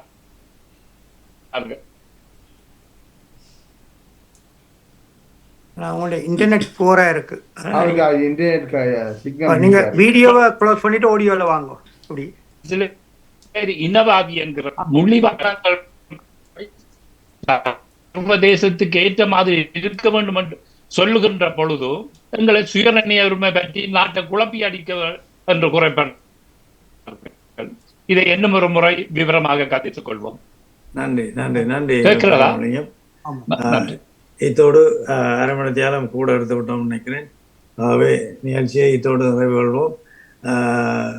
மீண்டும் தொடர்ந்து நாங்கள் இந்த கலந்து கருத்துக்களை பகிர்ந்து இதை செயற்படுத்துவதில் முன்னிற்போம் என்று கூறிக்கொண்டு அனைவருக்கும் இணைந்து கொண்ட அனைவருக்கும் முக்கியமாக திரு செல்வன் அவர்கள் சாமத்திலே அவர் எழுப்பி இதை கலைக்க வைத்தோம். அவருக்கும் முக்கியமாக நன்றி கூறிக்கொண்டு கனடாவிலிருந்து வந்த தயாபரன், திரு சிவலிங்கம் அவர்கள், திரு டாக்டர் பரமலிங்கம், இப்போ எல்லோரும் இணைந்து சோதலிங்கம் அவர்கள் எல்லோரும் கருத்துக்களை வழங்கியதற்கு நன்றி கூறிக்கொண்டு இந்த நிகழ்ச்சியை நிறைவு செய்வோம். நன்றி, வணக்கம். நன்றி எல்லோருக்கும். நன்றி அனைவருக்கும் வணக்கம். நன்றி வணக்கம். மிக மிக நன்றி அண்ணா. நன்றி எல்லோருக்குமே. நன்றி நன்றி நன்றி வணக்கம். நிறைவுக்கு வருகின்றது புல சமூக நிஜங்கள் தோப்படி விஜய் போஸ் அவர்கள் மற்றும் இனி உறவுகள் எல்லோரும் இணைந்திருந்தீர்கள். மிக்க நன்றி, வணக்கம். உங்களோட இன்னும் ஒரு முறை பேசிக்கொள்வோம். ஓ